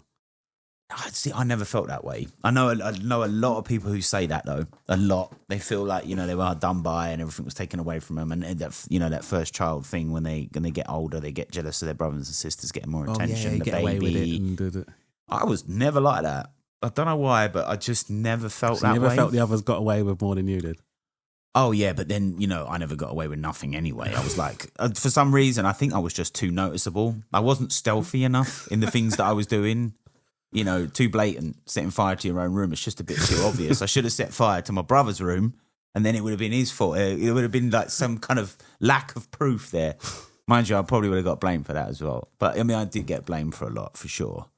But, yeah, I mean... Yeah, but you also did a lot of shit. Same as my sister. Absolutely. Fucking nightmare, mate. Nightmare. And having an older sister, or two older sisters, I learned. So my mum smacked me once in my time, and I remember that day like it was fucking yesterday. But there were times I used to look at my sister and I could see the little cogs working in her head. And she's like, yep, I don't care, it's worth it. I'm doing it. And I'm like, okay. Whereas me, I'm like, oh. And the way my mum was, it's like, because I used to live in a 3-story house. So to come up the first stairs, it's baby's room. Then up the next stairs, it was mum and Samantha's room. And then I was at the top of the house. So when she'd be kicking off downstairs, like me and Sam would be like, yeah, we know she's coming this way. She'd be like, fucking tidy your shit up. Because she's just, once she starts up with her, the rest of us are going to get it. It's screw that. I'm glad I didn't grow up in your household. I couldn't deal with that. Definitely couldn't deal with that. Too independent, and I definitely would not be accepting it.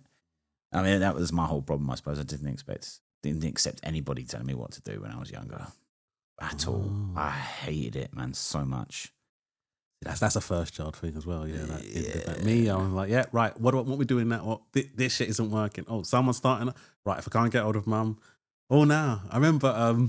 Funny story. Probably shouldn't even say this. I remember when the first time I fucking grew hair on my ass. I'd never heard it. I was like, what the fuck? What's this? I went to my sister. I was like, is this supposed to? She had a look. She's like, stop being stupid. I was like, right, but no one said that would happen. I was like, my sister is the font of all things that you know, if it don't look right, ask my sister. Really? Yeah. Yeah. Well, at least you felt like you could go to her. Oh yeah, that's the thing. I mean, I think that's the responsibility of an older sibling. Is like, if you're gonna lead your brothers and sisters and stuff like that, is that they've got to feel like they can come and talk to you, because maybe you're the only one they're gonna talk to about things. Oh no, I think they should always go to the they should always go to the parents. None of that. No.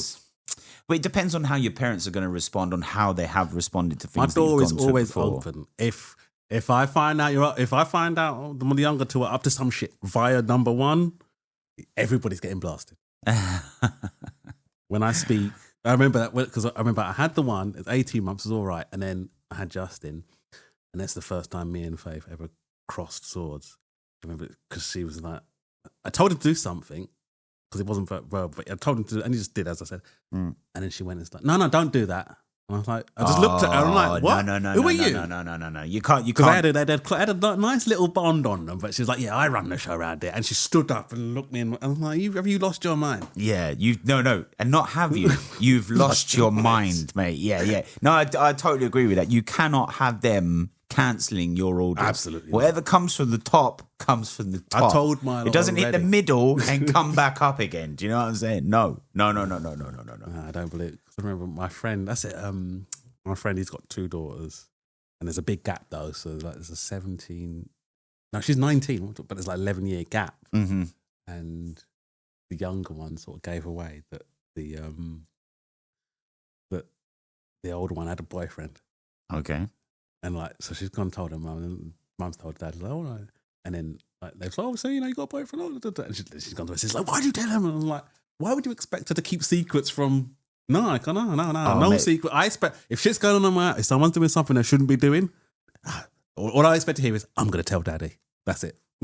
Yeah, I mean, I suppose so in some ways, because you don't want some secret sitting down None there. of it And you at can all. choose I whether was you raised like that. rebroadcast it, right? Like when my sisters got in trouble, if you knew that they was doing some shit and you didn't say nothing, you're gonna get beaten too anyway. So, no, I'm not taking that beating by association. I took one beating for I can't remember what the fuck it was for. But I remember It was that bad of a beating, man. You got amnesia, bro. It wasn't even that. I think it was one smack, but it felt like lightning. Yeah. My eyes were closed, and I assumed that God sent down a lightning bolt on my ass, and that's it. And I've never misbehaved. That's it. I must have been one. Oh God, I can't have been that old. I was walking, but yeah, I was like, no, none of that for me. No grief, nothing. Never arrested. Oh mate, I was arrested many times. Man, I was. Police so much never trouble. came to the door to my. Police came. I had to my be door. like back in the day. Like if you and me was beefing, and there was a chance you was coming to my house, I'd have to be extra violent with you to make sure you do not come to my house. Because if you turn up to the door, she's gonna fuck you up, then she's gonna fuck me up. So I was just like, yeah, I had to be extra. I have to remember that next time. I'm just gonna turn up to your house. Fuck it, it's a kamikaze mission. And the thing is, the worst thing now as a parent is the transformation. This is something I fucking hate. Transformation. The transformation. What's this all She about? plays a little old woman now. Oh, She's like, oh, you don't shout at don't shout at the grandkids. Oh, you can't say that to them. oh no way. I'm like, you've forgotten where I learned all my swear words. Yeah. All that- yeah, exactly. Like yeah. it never happened. Yeah, where did I learn my parenting skills, Grandma? Yeah, now you're far removed, are you? Reborn. No, for real. But I mean, for some of us, there are some of us, it's just natural. and we can change nappies. We can, if they're crying, we can figure out what they're crying for. And there's that. What I found was once I'd had one, when she cried, I could feel a little vibration in the back of my skull. And if they cry now, I feel it I feel I could be like the other side of the house. It's just there. It's on. And kind of instinct, kind of tuned in thing. Yeah, but the same way as some people have, genetic abnormalities, there's some of us that just don't have it. Yeah, I mean, I'm coming around to the idea. I do believe, though, that, I still believe in necessity means you're going to have to do something. And you should to get it right. You should, even if you... You don't have to be like the best parent in the world, but there is just some things that you go, do you know what? That didn't work last time. I'm not doing that again. Or, do you know what? It worked, but I could improve it. Or, why didn't I catch that? Or, why didn't I know this? That kind of thing. I feel like it becomes more important to grow for the sake of your children at that point. It's necessity, isn't it? It's like survival. It's like nature needs, you need to nurture them. You need to nurture them, right? And part of nurturing means that you have to re-educate. Genetically, no different to your hands and your feet. Yeah. So, you're going to look after them the same way. Well, that's the thing. Some people don't even look after themselves. They're not even capable of looking after themselves. They find themselves in the, worst possible place ever at the moment that they get pregnant, and things just don't get any easier. Especially if you're like a single mum that's, the old man don't want nothing to do with you. You're living in you were renting a room in a house somewhere, and you're like, what the freak am I going to do? Yeah, you're estranged from your family, or worse still, your parents are like, look, we'll help you, but we ain't going to let you move back in, or like, we're not having that. Do you know what I mean? Like, I think there's a lot of parents, even really good parents, that would be like, you know what? No, you're not moving back in here. We'll help you, but you're not moving back in here. We're not. We've done our time. We brought you up. Do you know what I mean? And, I like to say that, but I don't think I could. I like to say, when give it 10 years, I'll but imagine they're living... change the locks and... No, I'm not saying that. I mean, for me, my kids, I've always said my kids will always have a key to the house. Yeah. And if I can afford to do it, their room will be there. I've never understood that. They've got something to fall back on, because it's like it can be a crutch because it gives them somewhere to fall into, but it can also be a support tool. If they've got that crutch there, sometimes it spurs them on to gamble more and take more risks and get more rewards. Yeah, which is good. That's what I'm talking about. It's a support. It's not a crutch. It's a support. That's crutch and support are the same thing, really. But if I felt, if I wasn't supposed to be doing something, and I fell over, even though it should be, I fucking told you so. It's not. Right, let's sort this out. Yeah, but imagine your daughter comes home, she's like 18 years old, man. She's like popped a kid out and everything. Maybe she's told you, maybe she ain't. And she's like, I need to move back in with you. And now you've got her and a baby living in your house after you just brought up, say, 2 or 3 kids, and you're in your retirement years. You thought to yourself, I'm going to be sitting in my house, chilling out now. It's all going to be nice and peace and quiet after the last 20 years of like ground zero war zones. And now all of a sudden you're like, what the fuck? And she's got no prospects, man. She can't get a job. She can't do shit. And you don't want to be looking after the baby all the time. Of course you want to, but you're not going to do it all the time, because your plan was not to become a surrogate parent for your daughter's child or your son's child or whatever it might be. Rocket. So you want to get them as close to orbit as possible, and then they go. They are the booster rocket for so, like I said, my daughter, my kids, they're my hands and my feet. My kids, that's me too. Yeah, of course. So she's not going to be coming back to fucking DOS. Imagine they were living with you like 5 years. If I have to. You financially support them, plus have an extra kid and your daughter living back in the house, or your son living back in the house. If I have to, I'll make it happen. Ideally, I think you'll change end your up mind in at that the situation. I mean, you're already talking about moving to Spain and everything, right? What about if they decide they have to come and live with you in Spain? You got enough room for them? You afford that? I'd have to How? change my plans. How are you going to do it? How are you going to do it? I'd have to. It's going to be what? Place. It's going to be you and the missus living in what? 2-bedroom flat? We'd have to move to a 3-bed. How are you going to do that? What do you mean? Financially? How are you going to do that? Well, in Spain, it'd be you're retired. If I was here. You're in your 60s. Where are you getting this money from? No mortgage, mate. You ain't getting a mortgage. Forget it. Where are you getting the money from? But be realistic about it. You're talking about like, I'll just move to a 3-bedroom house. Yeah, all right then, mate. Really? With even what? if I'm going, like, if I'm going out there and there is no child or anything, I'm going with enough money. So if she's coming, how are you going to do she's that? coming, I'm gonna have to make that money. You've got your I have to make retirement. some You're retired. sacrifices and make that money. Sacrifices. We're But going to she's do. not coming not to put butter on she's your not bread. coming to sit on her ass and. But she no. can't do anything else. What can she do? She's bringing up the child. You've got Bringing at up the least child, 12 months. She can do some studying and all that shit in the meantime because I ain't working at the moment. And So who's going to pay for the studying? like I said, she'll find a way. How's she going to find a way? She ain't got no money, As bro. I was just She saying to my can't daughter, work. I'm not going to be here. She forever. doesn't speak Spanish. She ain't going to learn it overnight. You can't get a job. Even if she had the time to go and get the job because you were looking after the baby all the time, and you're going to have your own life by then.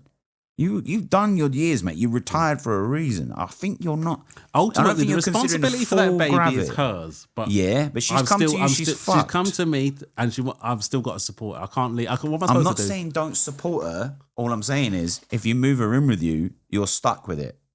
Just But in the way she's stuck, you're stuck. What's my alternative of not moving? So Where's to she go going? and- Go and sort of, yeah, exactly what I'm saying. Exactly what I'm saying. You can't do it. She can't do No, it. but if I don't, If- where's she? yeah, Where's she? I'm not saying you where- won't, Okay. and I'm not saying that you can't. I'm just saying it's going to be really difficult. And you're making it sound like it's a walk in the park. It's It's not going to be definitely a not walk in gonna the be a park. walk in the And park, you ain't but it moving has to be from no done. 2-bedroom flat to some 3-bedroom house just like that. That ain't happening. You're retired, bro. No, she's You going to ain't squeeze working. in for a bit, and we're going to have to. And then what? There is, like I said, It's not, a terrible that's not the end of the situation, plan. isn't it? It's a terrible situation, but it's not the end of the plan. It's not an unrecoverable situation. No, it's but not. That's People my cope baby with it. and my baby's baby, Yeah, but then they should make better choices so they don't end up 100%. in that situation. and that's why I instill that intelligence in them not for them, for me. Yeah, exactly, for your own sanity. And I reckon there's a lot of parents out there that feel exactly the same way. There's many And that's parents who've normal. ended That's up not a bringing bad up their thing to- own kids' kids. That's not a bad thing. That's not a bad thing to feel that way. It's not good for the kid, though. It's not a normal family environment. It's to better be than brought up living by on your the street. Though. grandparents. Which would you? Would you have them living on the street or? I think you need to push them at some point. And that's why I'm saying, like, okay, it's good to have a room for them there, but not a room that you can just, like, fuck everything up by not thinking about it and come back and expect to be jamming up in my house. Don't come back to me as a 32-year-old man and expect to be in that room for more than 6 months.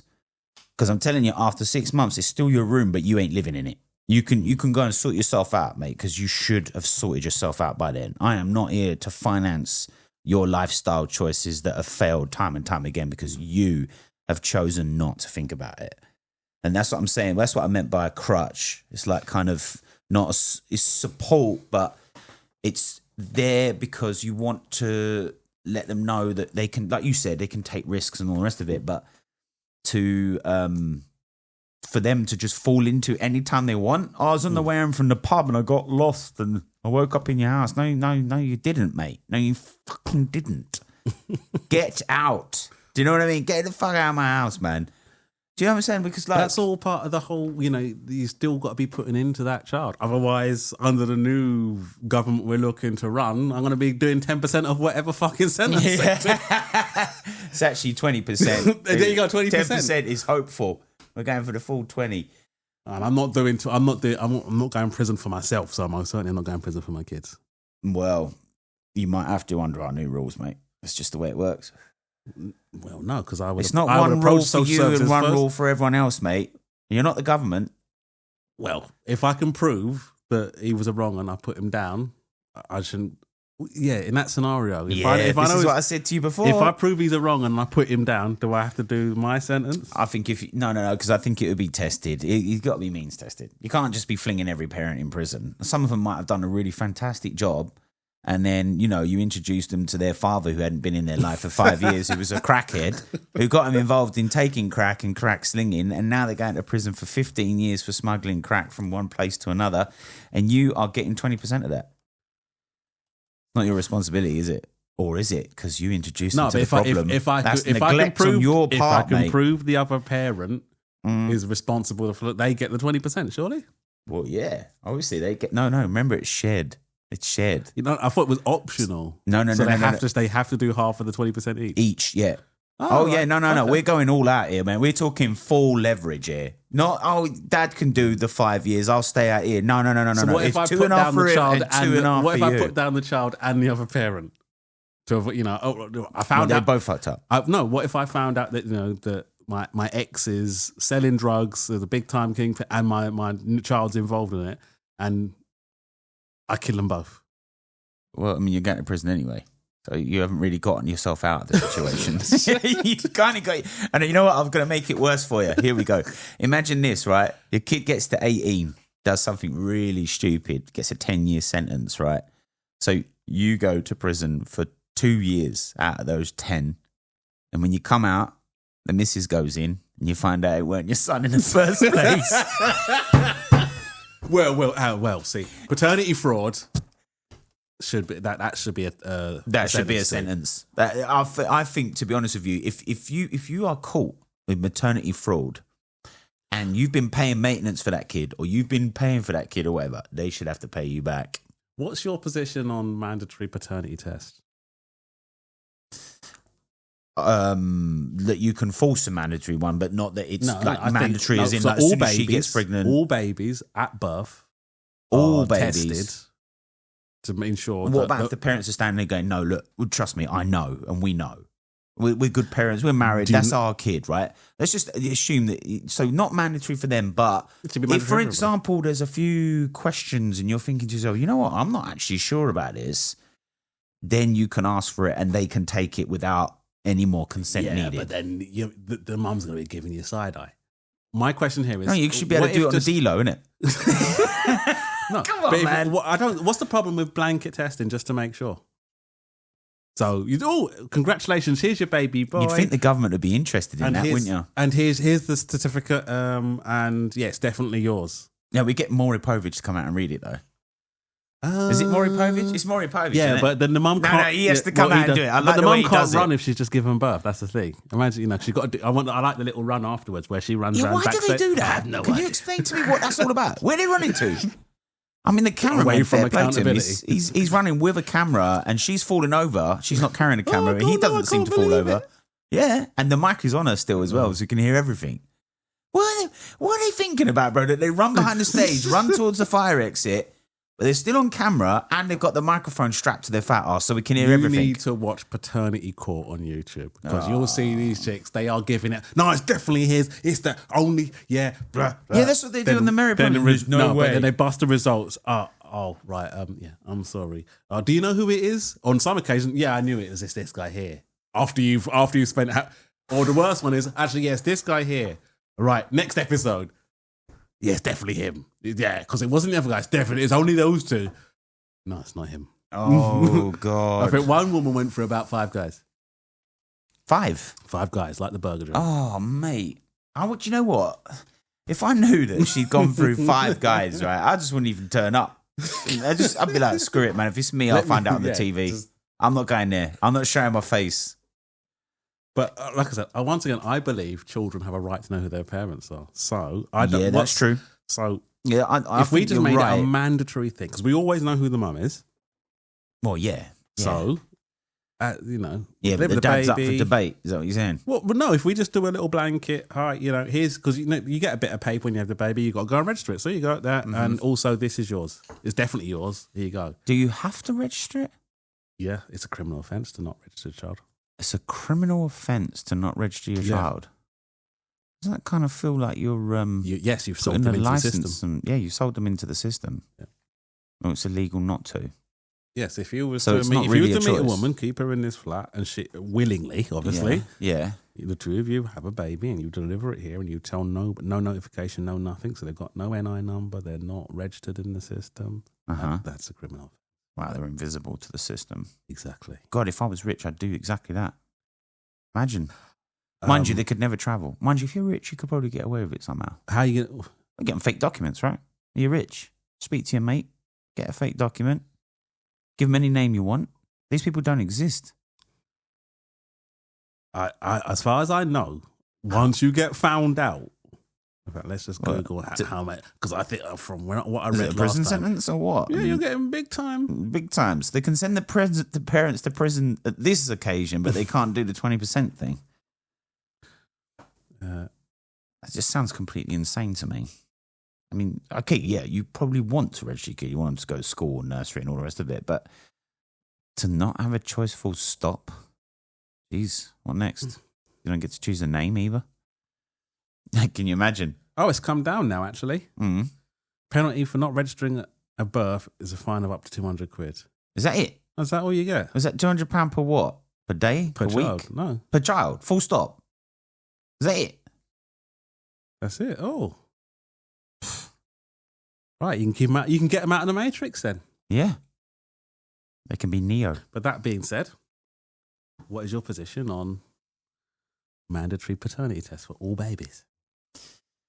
Well, I mean, I wouldn't be against it because why would I be? I've got nothing to lose and I've got nothing to prove with a bit of luck. But I think actually maybe for a lot of people that might put protection up. Well, to be honest, doesn't that work against the woman though? How does that work you've already against the said? woman? Well, I mean, you've already said that, you know, she knows it's hers. No, we know it's hers. But then everyone knows it's hers. But then she might not know whose it is, full stop. So you've got the DNA saying, okay, this bloke's definitely not the father, but we don't know who he is. Now she's up shit creek without a paddle.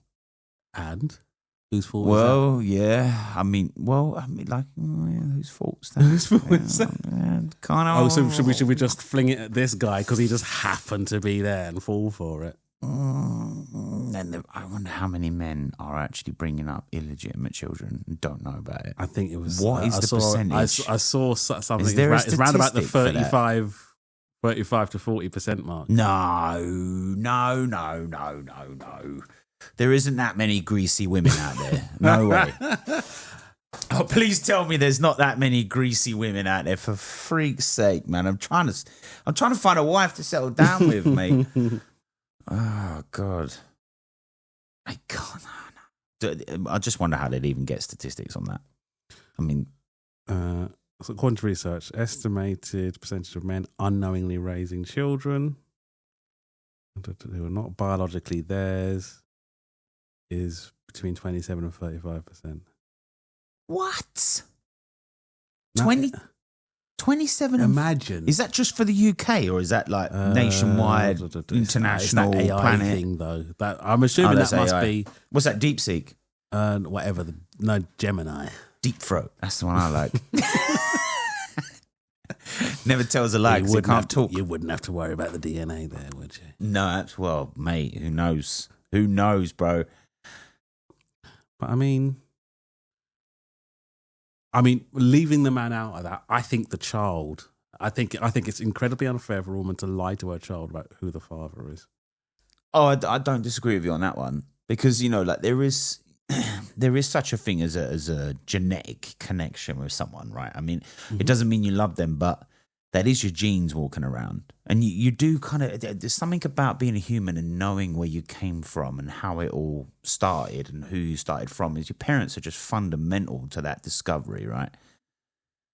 Yes. So yeah, I mean, maybe if the percentage is high as that, maybe the mandatory thing is actually not a bad call. I mean, well, what percentage would be accept? What if it was a lower percentage? What percentage would be acceptable? I mean, God, If 10%, 5% for error. 5% for error. So 5%. If error. 5% of men were unwittingly bringing up children that were not biologically theirs. Yeah. But wouldn't you know? Isn't there something that tells you when you hold the baby in your arms that it's like not yours? No, babies are babies, man. They look like fucking potatoes. Yeah, that's true. They do look like potatoes. But I mean, surely at some point as they grow up. But it depends how similar you are and how. What if but the aren't what if most the true people father is a similar to relative their of kids? yours? Most people are similar to their kids, aren't they? People see all sorts of shit, man. I don't think my kids look like me at all. I mean, when I was watching that Mary Povich, they show the baby on the screen. Yeah. Which I like. And she's like, oh, yeah, it's definitely his. Can't you see? He's got You his see, eyes. he's got his nose. Blah, blah, blah. You are And I'm not like, the dad. Yeah, exactly. Exactly. You are not. But but everybody's sitting there saying, oh, how could you deny this baby? No. Yeah, they give it all that shit. So once again, what's an acceptable percentage of men that... Because what if you're one of those people... I know some people are like, I just want the one child and that's it. You had the one child... I think I'm in that category. Right. Well, two's what I want. Right. Two's So what if you have the one... I'd be happy with it. But you're happy with the one and you find out in 20 years' time it's not yours. Oh, my God. I mean, by then you'd learn to love them anyway, right? and there'd be a big part of your life no matter what.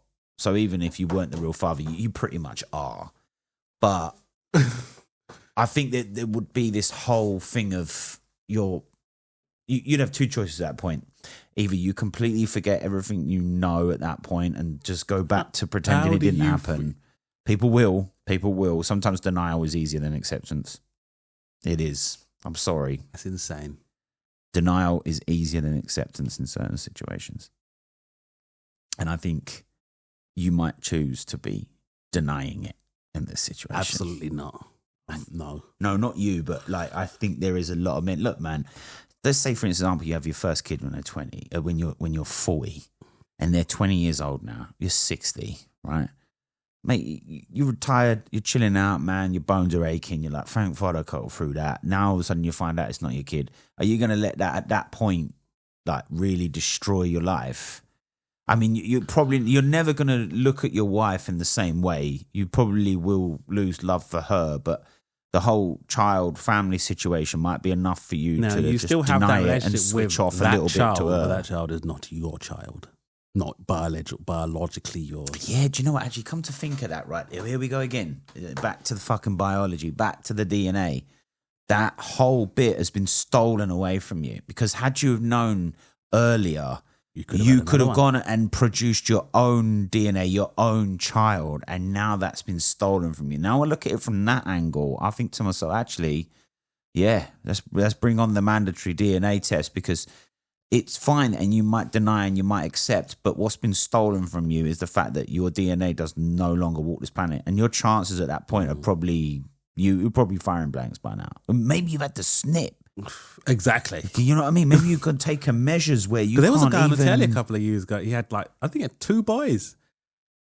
And yeah, he found out, I think one of them either got ill or something like that. And then, yeah. Oh, I think I saw that as well on the TV. Yeah. It turned out it weren't his. Yeah. It was a DNA. Yeah, that's right. I can't remember exactly what happened. No, it was a kidney.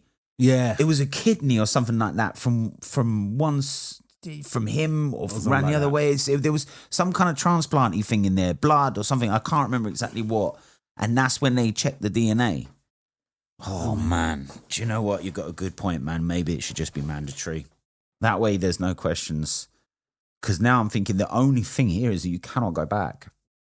You've got probably no chance of setting up a family of your own. If the child is convicted, we're going to have to be doing a test to confirm. Oh, yeah. What if you imagine?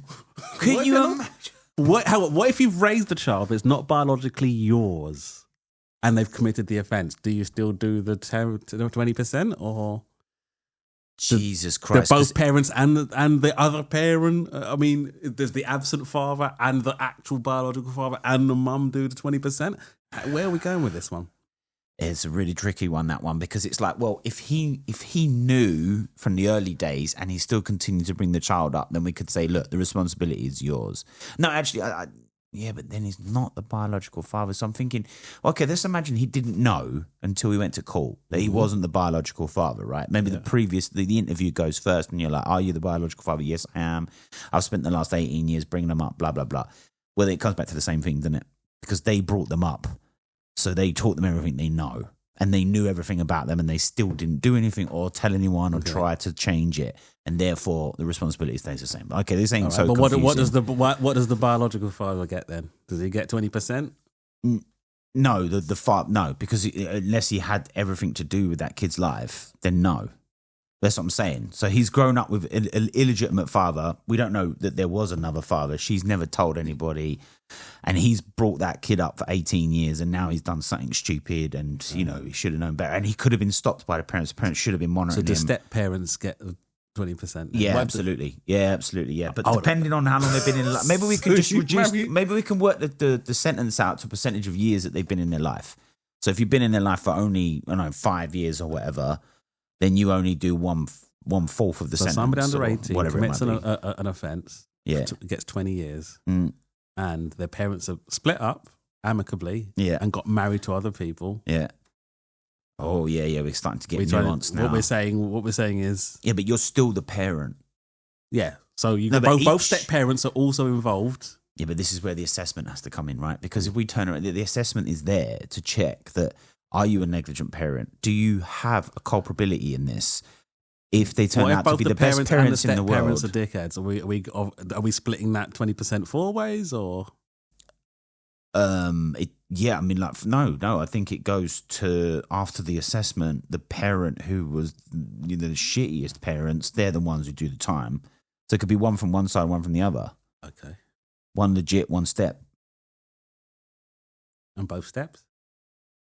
You mean both steps? How can you have 2 steps? So your mum marries somebody and your dad's marries somebody else. Yeah, but you still got. I mean, what? Yeah, but again, it has to be assessed on age. Who had the biggest input? Right. Okay. Like, for example, let's say your original mum and dad have been convicted for crimes, no matter what, right? But your step parents are absolutely solid, and they got a good reputation. Then that will come out in the assessment. And we'd look at them and go, no, these people are good people. They run a good home and all the rest of it. But these, the original parents, addicted to crack. Like, I don't know, like, don't keep a good home. Don't look after their kids. Have had very little input. Don't go to their parents' evenings. Like, the assessment is that they've... Yeah, then we hit them with a percentage. Because, I mean, how are you going to blame the good step-parent or the good genuine parent and the terrible step-parent? Okay. I mean, it's a difficult assessment to call, but I still think it's worth it. No, I think we can put like, public for example, bodies together. this little wankery kid that went to prison for 52 years, right?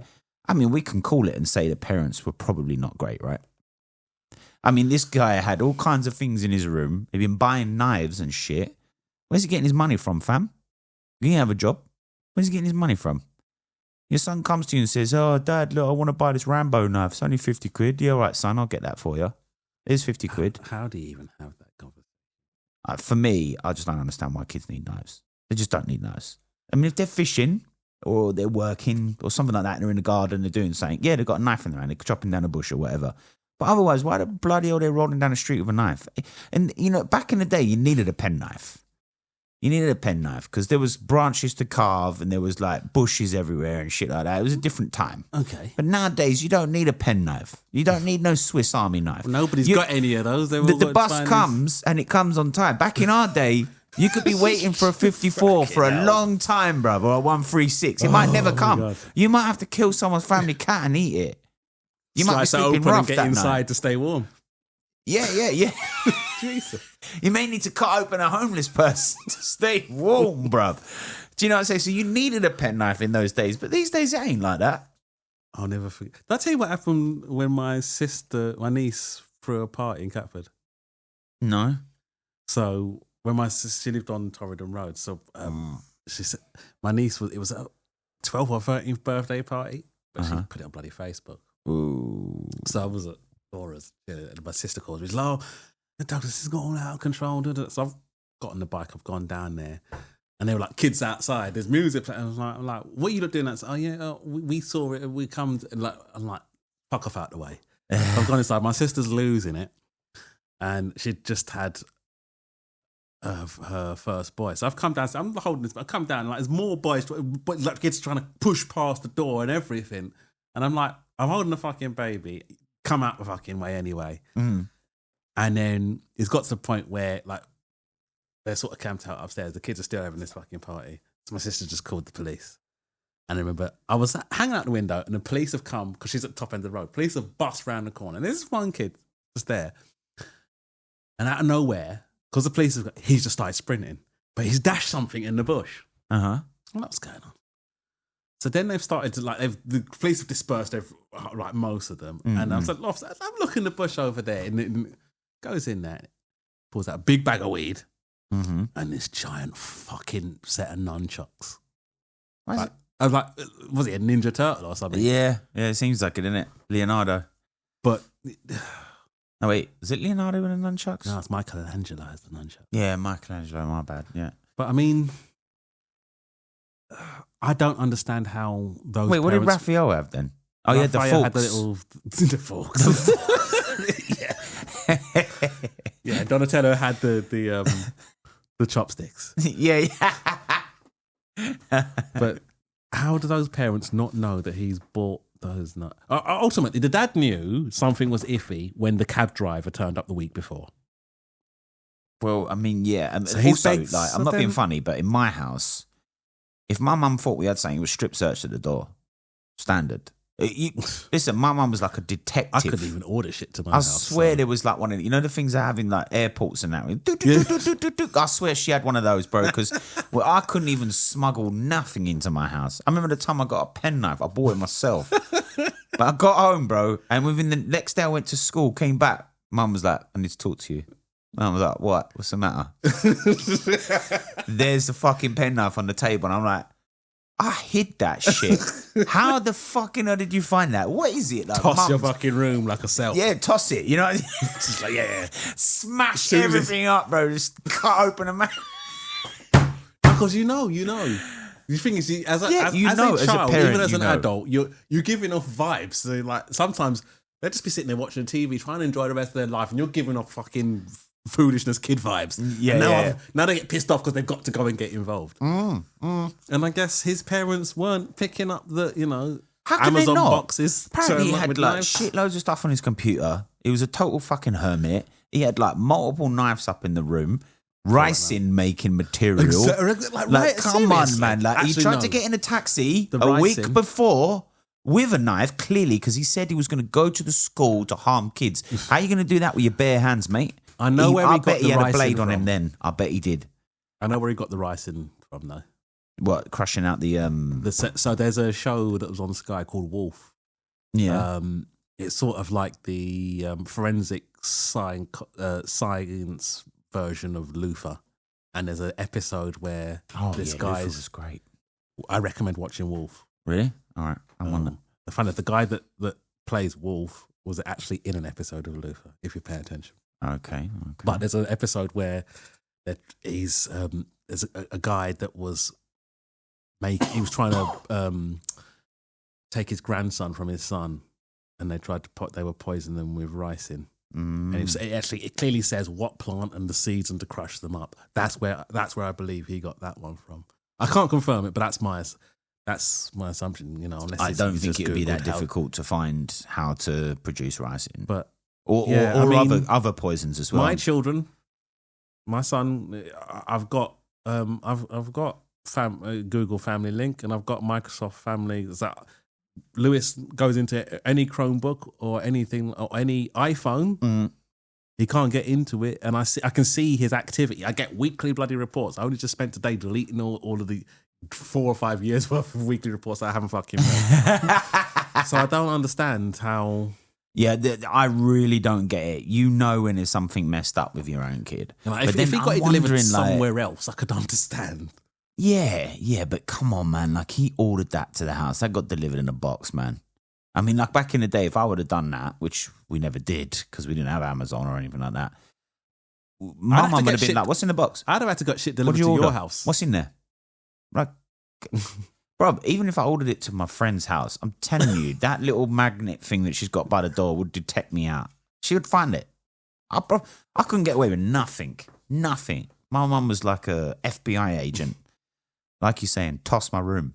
Straight up. Just toss it. Fuck it. It's got to be something in here. Yeah. The thing is, that comes naturally to some of us. It doesn't come naturally. There are some But people, his kid tried to get in a taxi the week before. That's the thing. To go to a school. He said he stopped him. I mean, like, come on, bro. Like, what was he going at that with? point, I'd he be must quitting have had work a blade to sit He on must that have. kid. Hmm? I'd be quitting work and I'd be like, look. Listen, I would turn his bedroom into a jail cell. Bars on the windows, proper door. I'll tell man, you're latched in there until we can solve this problem. Therapists coming around everybody, couple of days. Like, I would do everything. But then I'm wondering, like, what destroyed this kid in the first place? What, was he born a bit nuts or did he get turned nuts? Because I honestly got to tell you, I mean, some people clearly got brain dysfunction, but sometimes some people are more. One. I've read fully about the history of ISIS and Al Qaeda and all that, and I've just never. It doesn't give me the desire to go and do any of them things. No, but and I regularly reread these things. God knows what that when they decide to come for me. But I'm not. Well, it's illegal to possess Al Qaeda training manual. Apparently, it's an instant offence just having it on your computer. But that's the manual, I guess they're looking for. I've not downloaded it. I can't imagine what this thing looks like. read. Is it like an IKEA manual? Do they show you how to put together like an RPG? It's not that different. Did you ever? There was a thing in TikTok last year, but they were talking about the Bin Laden's love letter to America. Oh, why have I heard this? So before? it's something he wrote back when he was here going to uni, and people misunderstood it as he loved America. No, it was pretty much a fucking warning. But all that shit, if you look at the history, and then you'll see the origins of Osama bin Laden and Al Qaeda. Yeah, that's it's quite interesting to read. But I've never been radicalized by it. Uncle Bin's instant anthrax. You remember that one? Mate, there was some serious jokes going around them days. Uncle Bin's instant anthrax. But it's something. These kids. They're just. If you transported these kids back to what would have happened to them? Would they have been able to cope with the things that we were looking at, or would it have made them do even worse stuff? I think if you took them back to our time when we had what we had, like computers and stuff like that, yeah, but I think they wouldn't be as messed up as they are now. That's why I keep telling you, man, it's the bloody internet. And I'm not blaming the internet as such, the connection, the platform. It's the availability of the information upon it that you get exposed to. And the algorithm throws shit out there. And of course, there's curiosity. I mean, we used to look, like we said the other day, we used to look at them dodgy website, There was videos going around as well. Remember Faces of Death? Oh, yeah. Yeah, those videos that used to float about. And there was a morbid curiosity to watch it. Autopsy pictures and all that. Yeah, all that kind of stuff that was floating about. Right, but we saw all that and we weren't... Yeah, we saw all that, but the worst I ever had was when I played Hitman, the first season. I spent a week sneaking around people. That's it. Yeah. I mean, don't get me wrong, I was influenced by things like, like Grand Theft Auto. For me, it was like, oh my God, this is just, I don't know what it is about being a kid and thinking this looks like a great life. Because you're watching a video game, it's not serious, you know what I mean? But there's some people out there that I think they lose the connection between the reality and the game. And they go outside and they think they can treat the world that way and they're going to be all right. And it just doesn't. But surely as a parent, you would see the signs. If you know your child is a bit special, I wonder if it's a bit like, like, dare I say it, like suicide. Some kids, they commit suicide, and a lot of parents are like, didn't see it. They were absolutely fine. Friends say it. They're like, they were absolutely fine. There was absolutely nothing wrong. You wouldn't have known. And then, bam. I mean, maybe it's like that. Maybe they just one day they just flip a switch and some kind of crazy thought comes to their mind. They can't shut it down and then they just act on it. I mean, we've all had those crazy thoughts where you're getting bullied at school and you're like, I wish I could blow the school up. Do you know what I mean? Like when it gets that bad, when you're like, I just don't even want to go to school. I can understand how kids get there because it's such a frustrating place to be, especially if you don't have parents to talk to about it. You can't vent to your parents. They say things like, don't worry about it. Oh, if someone's bullying you, just hit the biggest one. And you're like, yeah, but there's 4 of them. Mm-hmm. There's 4 big ones. And they're supported by even bigger ones. And it feels like everybody wants me to get fucked up. World. It feels like the whole world. And mate, if you had a machine gun to hand, you might have gone to school one day and shot the fucking place up. I'm not justifying it here. I'm just saying it gets a point. But yeah, when you're a child, it just feels a lot worse than it actually is. It feels a lot worse. Like I look back on it now and think, it was absolutely nothing. But the truth is that at the time, it does feel really bad, man. It makes you feel shit about yourself. And kids are not always able to talk to their parents. Their parents are not always able to understand. And also, sometimes the parents' hands are tied. They're like, what do I do? I can't pull him out of school. If I go down to school and I tell him about it, no, you can't because they're going to come truant at some point. Then you go to school and you explain it. They're going to try to solve it like teachers solve everything. By the way, teachers, just stick to teaching. You have no problem solving skills. You don't have any DIY skills. You can't drive.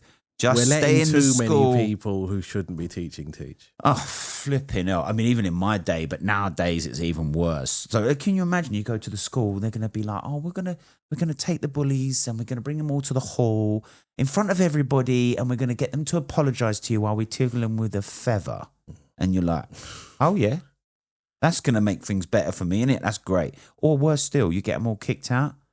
You're going to school. Guess what happens next time you come out of school? They are there waiting for you. Do you know what I mean? It's like I saw a meme once. What was it? Oh, Stephen waits outside the iPhone shop for his new iPhone, right? And then it's like, Tyrone waits outside for Stephen. Yeah, I have some of that. It still kills me to today, that one. Because I'm just like, it's so true. It's so true. The smart people, they're just going to wait for you, mate. Don't worry. Your day's coming. So I went to a shit school just over there. Well, it was shit at the time. It's a top 5 school now. Since you left. Yeah. Yeah. As soon as I walked out there, spent 30 minutes on that the was place. it. It was a 5-star, Ofsted rated. But right next door was Dulwich College. And the Dulwich College finished an hour after. So they've changed the closing so they could disperse those kids. They weren't getting robbed by the kids next door. It's so true, though. It's probably exactly that. But those kids were rolling with big money. Oh, yeah, big money, designer wares, nice bags, good sports gear. Oh, yeah, mate. I can fill my wardrobe up. God, man. But it's true, though, isn't it? Like you can find yourself trapped. And if you're one of these kids that's just, like, I don't know, like you're just too obvious, right? And you've got something a bit wrong with you, or you're a bit like an introvert or something like that. For some reason, these other psycho kids are really attracted to you. And they will follow you around and they'll make you laugh and they'll piss in your locker. That's where the internet has become a problem, because those weirdo kids are now a community. Yeah, exactly. Whereas and they used to be can get to you localised. through the phone, through Snapchat. They get your number off someone I else never or whatever. understood that though. This cyberbullying, like, if you ring me up and start calling me names, I'm just gonna hang that shit up. If you talk to me, Bro, they get to you. They get to you, talk mate. to me too assertively, I'm gonna hang the phone up. Yeah, but that's what I'm saying. But then when you come back to school the next day, they're gonna be there doing it still. And not only that, but they'll just make up some shit about you and share it with everyone else. When you come in tomorrow morning, there'll be some shit talked about you and everyone will be talking about you. And that, for me, feels like that's 24/7 bullying. So then what do those that's kids not, do? thank God I leave school at 3:30, go back to my yard and I don't have to bump into So if these the parents kids. shouldn't get involved, and the teachers definitely shouldn't get involved, how do we stop that from happening? Yeah, exactly. How do you stop that? And now you can understand how some of these kids end up like really just like... I don't understand how they end up losing their stabbing up a mind. fucking dance class, but... I think you would if you was to get bullied that severely, man. Like if it was all the time, you would be like, you know what? Like, I had shit days at school. I'm but I done. knew I'm that tired. was I'm just tired school of being and- the one who has to feel the pain all the time. That's what you will feel. If you're getting it through the phone and you're getting it through your friends and you're getting it through everyone else, you can't even walk down the street without. You're just one of those. But you're saying the outside parents kids. shouldn't intervene. No, I think no. I'm not saying they shouldn't intervene. That's not what I said. Mm-hmm. How do they intervene? What do they do? I gave you the example about the bullies being called into the hall in front of everyone and tickled with feathers until they apologised to you. That's the kind of action that's going to happen if you go to the school. If you pull them out of the school, they're truant. If you try to get them in another school, they're just going to get bullied the same way in the same school. Like it's all the same thing. So if you've got a kid who's like always getting bullied, and there was always that kid, bro. There was always that kid, man. Like, you know what I'm saying? Like, you just We hoped all it know wasn't that, you. yeah. Or it got deflected onto you. And the thing is as well, is like back in the day, if you got out and stood up for that kid, unless you were one of the big you're gonna kids, get fucking or you had finished. like 7 brothers who were all fucking taekwondo experts or boxers or something like that, or your dad was a boxer or an Ardnut who run a few kids over outside the school and told them to get up and shake it off. Do you know what I'm saying? Unless you So had that maybe scenario, you should do that. So if your kid's being bullied, should you just go and fuck up the other kid's parents? you know what? There's been a few scenarios like that, and I do kind of understand it. Maybe you should go to the other parent and be like, "Listen, your kid is bullying my kid. What are you gonna do about it?" If you love your child, make sure your child doesn't upset my child. I don't think so, because if they're cunts, they're prepared. Yeah, I think no, that's what I'm if saying. I You're beat going to the shit deal with out some of- belligerence at this If point. you start with me and then my dad comes and beats the shit out of your dad in front of you and then says, "This is because you bullied my son," you'd think about it. If you like your dad's getting fucked up and he's not seen it coming. Yeah, that's true. That's true. But then, like, And you imagine wouldn't wanna see imagine your your parents get dad fucked turns up. up to kick the shit out of my dad, and he kicks the shit out of my dad. My dad's standing there going, "I didn't even know what the fuck was going to happen. I didn't know what was going on. Why?" Yeah. He can't turn then around and once blame he's- me. Once he's finished, he says, "This is because you've done this to my child." So Yeah. yeah. Yeah, but then the dad's like completely innocent in this. Imagine the kid's just a shitty Yeah, but kid. that's like the 10%. That's like the 20% rule on the sentences. You know, some No, it's parents not. might not know. Listen, I tell you that's right what the now, assessment if I is have for. been How walking many down, times do I have to tell you that's what the if I'm assessment's walking for? down the street and some random guy fucks me up in front of my kids and then says, "Yeah, this is because your kid did this to my," the first thing I'm going to do is turn around to my kids and say, "What the fuck is going on?" So you're going to turn around to your kids who are young, who don't know what the fuck's going on. If I'm getting fucked up, So you've done nothing. Your kid's done something. They could have come to you and told you. I'd Because rather you're a they fuck decent me up than parent. fuck my kids up. No, well, they're not going to fuck your kids up, are they? But the point is that you didn't know what the fuck your kid had been doing. You should know. So the guy should probably come to you and talk to you and go, listen, your kid's bullying my kid. And if you're like me, I would be like calling my kid over going, what's going on? Why are you picking on kids for? I would not have my kids bullying other kids, that's for sure. That's Never. right. Because you're I'm in a the responsible minority parent. here, out If there. I turn up and I tell you that your kid's bullying my kid and you start turning around getting raggy to me, then I find all reasons to knock your block off, right? Because that's cool for me at that point because I can tell when a little prick learns it, it's you. Okay. So I iron you out, right? But to walk up on you unsuspecting and just start wailing on you before he's even given an opportunity for you to rectify the situation yourself, that's wrong. Because you're just jumping in before you even got evidence. You don't even know that your kid is not chatting shit either. Oh, I'm being bullied, Dad. Blah, blah, blah, blah. This kid thinking you're going to beat the other kid up. And then you turn up and like the other kid's done absolutely nothing, never bullied him, and you've kicked the shit out of the dad.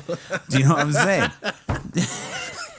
So that's where that situation gets out of control. But maybe that's the whole answer. The parents go and talk to the other parents. They should actually take the parents and sit them in a room. But can you imagine you turn up in the room? The kid's a fucking wanker kid. And the parents are even worse. Belligerent to the point of total denial. My kids are fucking fine. They're absolutely great. We come from a good family background. And they both look like a pair of crackheads. They're both just At fucked. that point, They're just belligerent wankers. If you love your child, make sure your child doesn't trouble mine.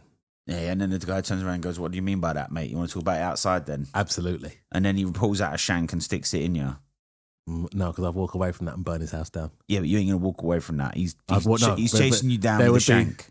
He's chasing you. He there- wants to kill you, bruv. He's a madman. He's something wrong with him. He's as mental as his So kid someone is. like that, I'd see them a mile off, and I'm not having that conversation. They're just going to come home and be putting their kids out on. That's it.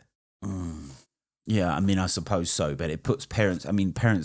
They want to resolve the problem. They don't want it to escalate. So to be put in a room Most people with people know like that. you can look at someone and know when you can have a conversation with them and when they Yeah, but can't. okay, so now let's say, for example, you can't have the conversation with them. Problem's not solved. Your kid's still getting bullied. And their house burns down. Then you get done for arse and you can't look after your kids no more. That's what I mean. Like, just take it seriously for a second. I hear what you're saying and I feel the passion. That's a mitigating circumstance. I said, listen. Yeah, make the son do Look 20%.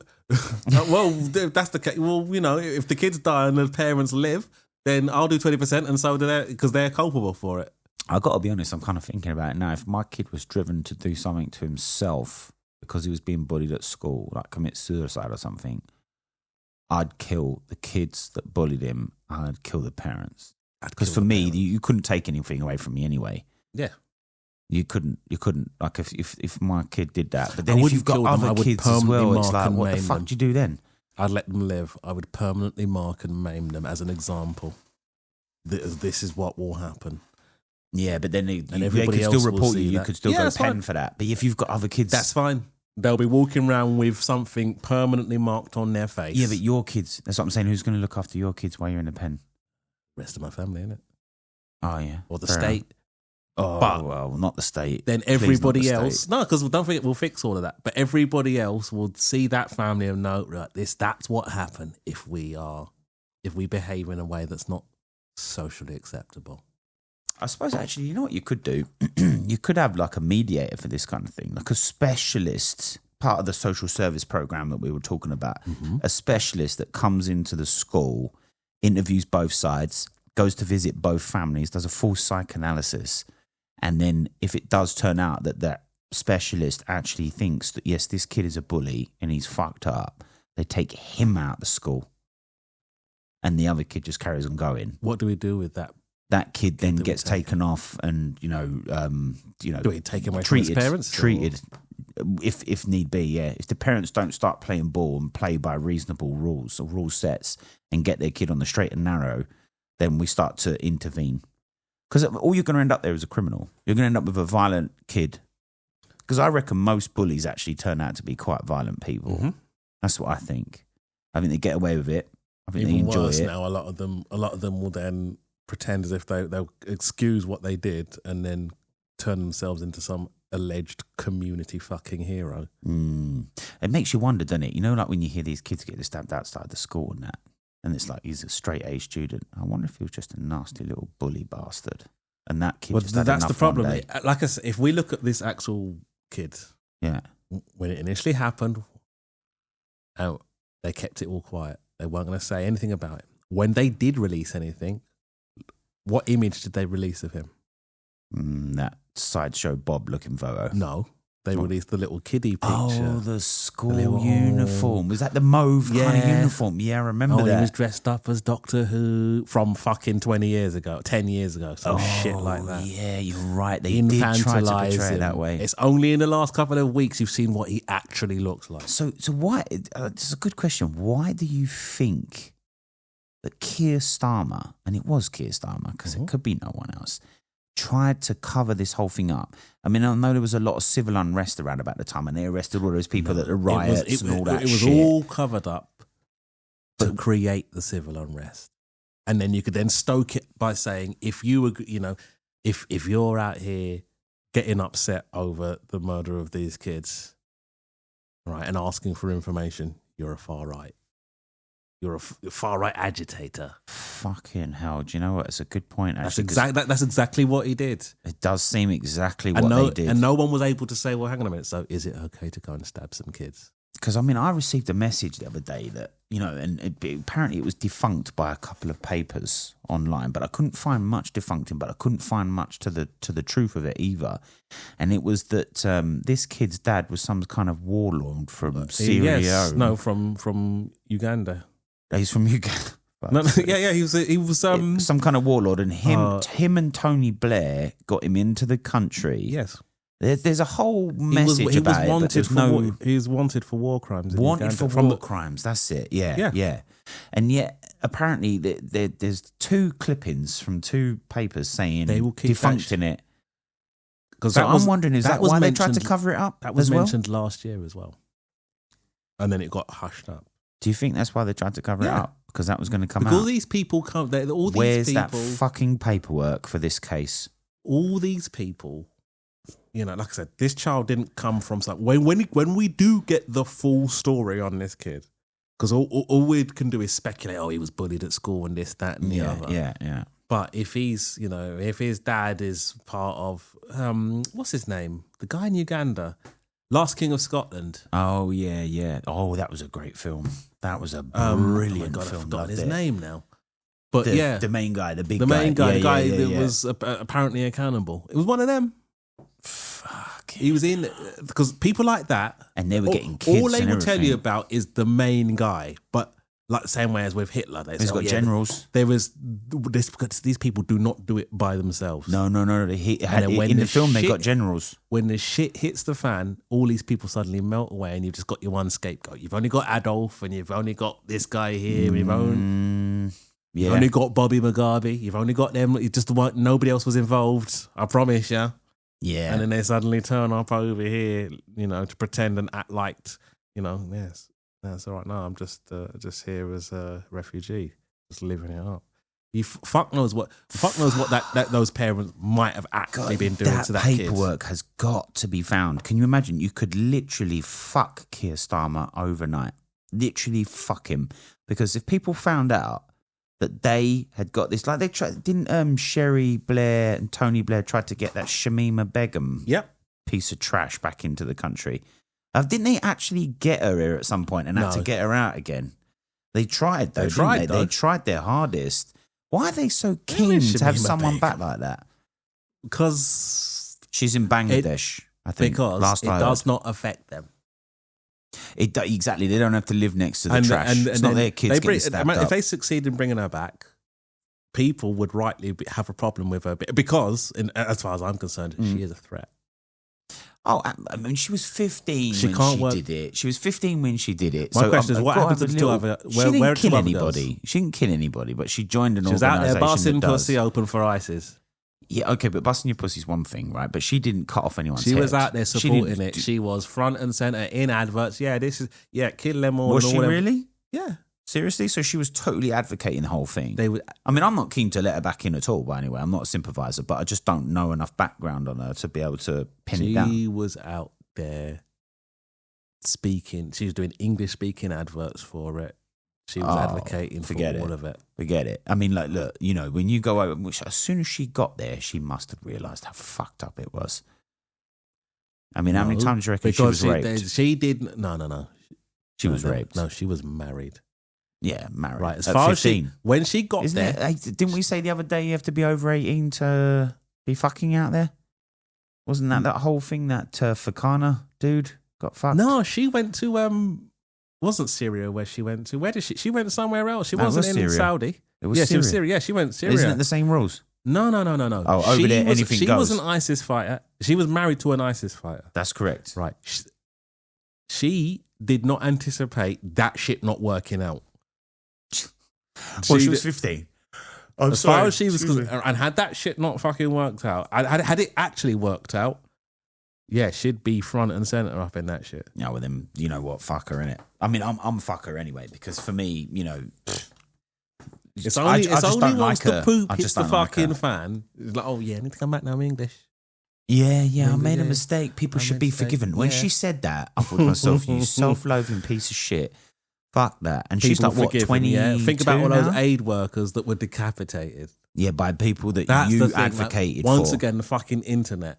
Back in the days, for us to see someone get their head cut off, we'd have to wait for fucking Uncle Osama to send us a fucking VHS from some Yeah. fucking cave in the middle of fucking Afghanistan. ISIS were some next level. Yeah, I mean, them guys are fucking ISIS pure. were that bad. I remember the videos. In They Syria were terrible. and Iraq, Al Qaeda sent people to fight against them. And Okay. and then, ironically, the man who is now the leader of Syria, the president of Syria. Oh, yeah, He's he's still a the terrorist, leader, actually, yeah. isn't he? I mean, you could have got £1 million for him. And he was right there standing up saying, hello. Right, yeah. All right. Here we go. Yeah, should have took him down straight away. But yeah, we could do, you know, I think Million Shamima Begum bucks should in get a this town, TV man. show. Yeah, maybe we should, but... Where are the other two girls? Yeah, she went out there with two other girls, yeah. right?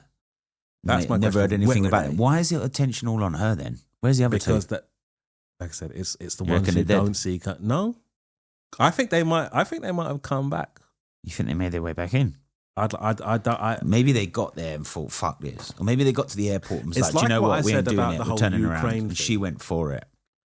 It's like what I said about the whole Ukraine thing. Go on. People made promises to the Ukrainians if they continued with all this nonsense. Shit fucking went sideways, and then everybody's taking in Ukrainian refugees. We'll give you 300 quid a week if you take one in. Yeah. You've got all these women and children, and the government has told them, leave the men there. The men will fight the war. Tens of thousands of men have been killed. Yeah, definitely. And eventually we're going to get bored of this and say, I think allow hundreds it of now. thousands. Allow it. I think hundreds of thousands. We're not bothered anymore. So, just ease up and give Putin what he wants, And they're going to rightly be, you fucked us over. And this is exactly what they did to Osama bin Laden. So They they made promises. create terrorists. Yeah, the worst thing here is the women and children are still here. Yeah. I think they're I not told going you about the anywhere. one that was with Formula One Dave, yeah? Oh, yeah, you told me Yeah. about that. That one that turned up. Where's like, she? The supermodel. Yeah, there's a, yeah. Well, I mean, Where's she now?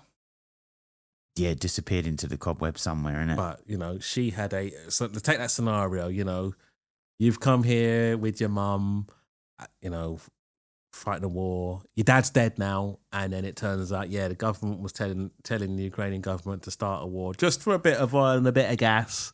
And now it didn't quite work out. So, it's all right. But your dad is dead. The same way, What, you think it's going to turn these people? They're going to become against it's the state? same sort of radicalization. Well, yeah. I mean, you can't help but be radicalized after that, right? I mean, it's human condition. The is to turn problem around and- here is You know, when at least with Al Qaeda, you know, these people didn't look so indigenous. Holy shit. Yeah, you would not spot them coming, would you? Yeesh. And tons of them were, because loads of people would like, yeah, I'll take Ukrainians in. 300 quid a week. I'll have some of that. How many actually came in total? How many? Shitloads. How many Ukrainian refugees actually came to the UK? Was it like 20-odd thousand? Because, I mean, they kind of got distributed across Europe, yeah? They were. And you remember, they didn't want to let the black people out, remember that? Yeah. Yeah. People They were were stopping still them from getting on the trains. Oh. Mm-hmm. And I think I genuinely did not believe it. I was in my bed Neither did I. on a Saturday morning, and I was in a Twitter space, and people were like, "Oh, they're not letting it." I'm like, "What are you talking about?" Firstly, why are there black people in Ukraine? What the fuck are you doing over there? And then lo and behold, they're like, "Yeah." People start turning on videos. I'm like, "Oh shit, yeah." And what they weren't telling you is a lot of them black people went on foot to the border with Poland. And it was the Ukrainian side of the border that they were not letting them through. The Polish were saying, come through. And the Ukrainians were like, nope, you stay there. Let all the white people through. Seriously? Yeah, I thought there was the videos at the train. No. That's the propaganda. They're like, yeah, the Polish are racist and this, that, Because they and the did other. try to say it was the Polish. Yeah. And there was that picture, the train The station. train I station where remember they that. made the woman stand back with her baby. That's right. But Yeah. at the road border with Poland, there were Polish on one side, the Ukrainians on the other. The Ukrainians were not letting non-whites through. Jesus In fact, Christ. I saw somebody did post a letter on Twitter. So what were they going to do with those black people exactly? No, they just had to wait. So Wait for what? I think the Nigerian, Ghanaian, and some of the Caribbean nations actually had to charter planes to go to fly over there to take them out. Why did they get special treatment? I mean, not special treatment as in better. I mean, like why were they not brought in with the rest of them? People forget what sort of country Ukraine was. Yeah, Before. well, That's the thing. Which makes me wonder why the hell was black people living in the first place. Exactly. What the fuck were they doing there? Because apparently the uni was good and it was cheap. Oh. It's not $9.5 grand. Doesn't a sound year. like it would be a very friendly place to. Yeah, but you just go there, do your studies, and leave. That's true. Keep yourself to yourself and just that's it. Which you can get away with. You can do that. All right. I'm gonna have to go to bed. Oh Jesus! But how Right, many so- refugees was it? Around 6 million refugees from Ukraine are recorded across Europe, and additional 3.7 million are displaced. 6 million. Around 252,000 refugees are in the UK. Fucking hell. Don't forget, none of those should include men of fighting age. So men aged 18 to 65. Oh no, it was So that's- 24. 24 to 65. They've only That's just dropped it to people's. 18. That's people's dads, granddads, uncles, brothers. Well, it's going to wipe out an entire. A whole generation of people are here who have lost their dads, uncles, brothers, and granddads. Jesus. And on that warm note, oh, here he goes. He's gonna. Well, thankfully we've turned the gain down, so you won't hear him piss this week.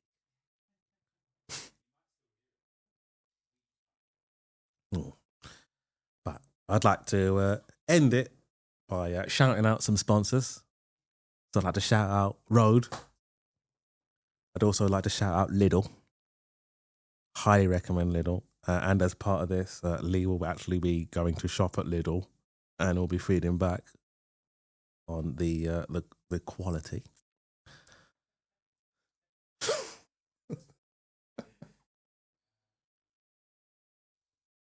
It'll make it, Which button? There's 2 red ones. What? Press it and hold it. Yeah, so big shout out to everybody. Thank you very much.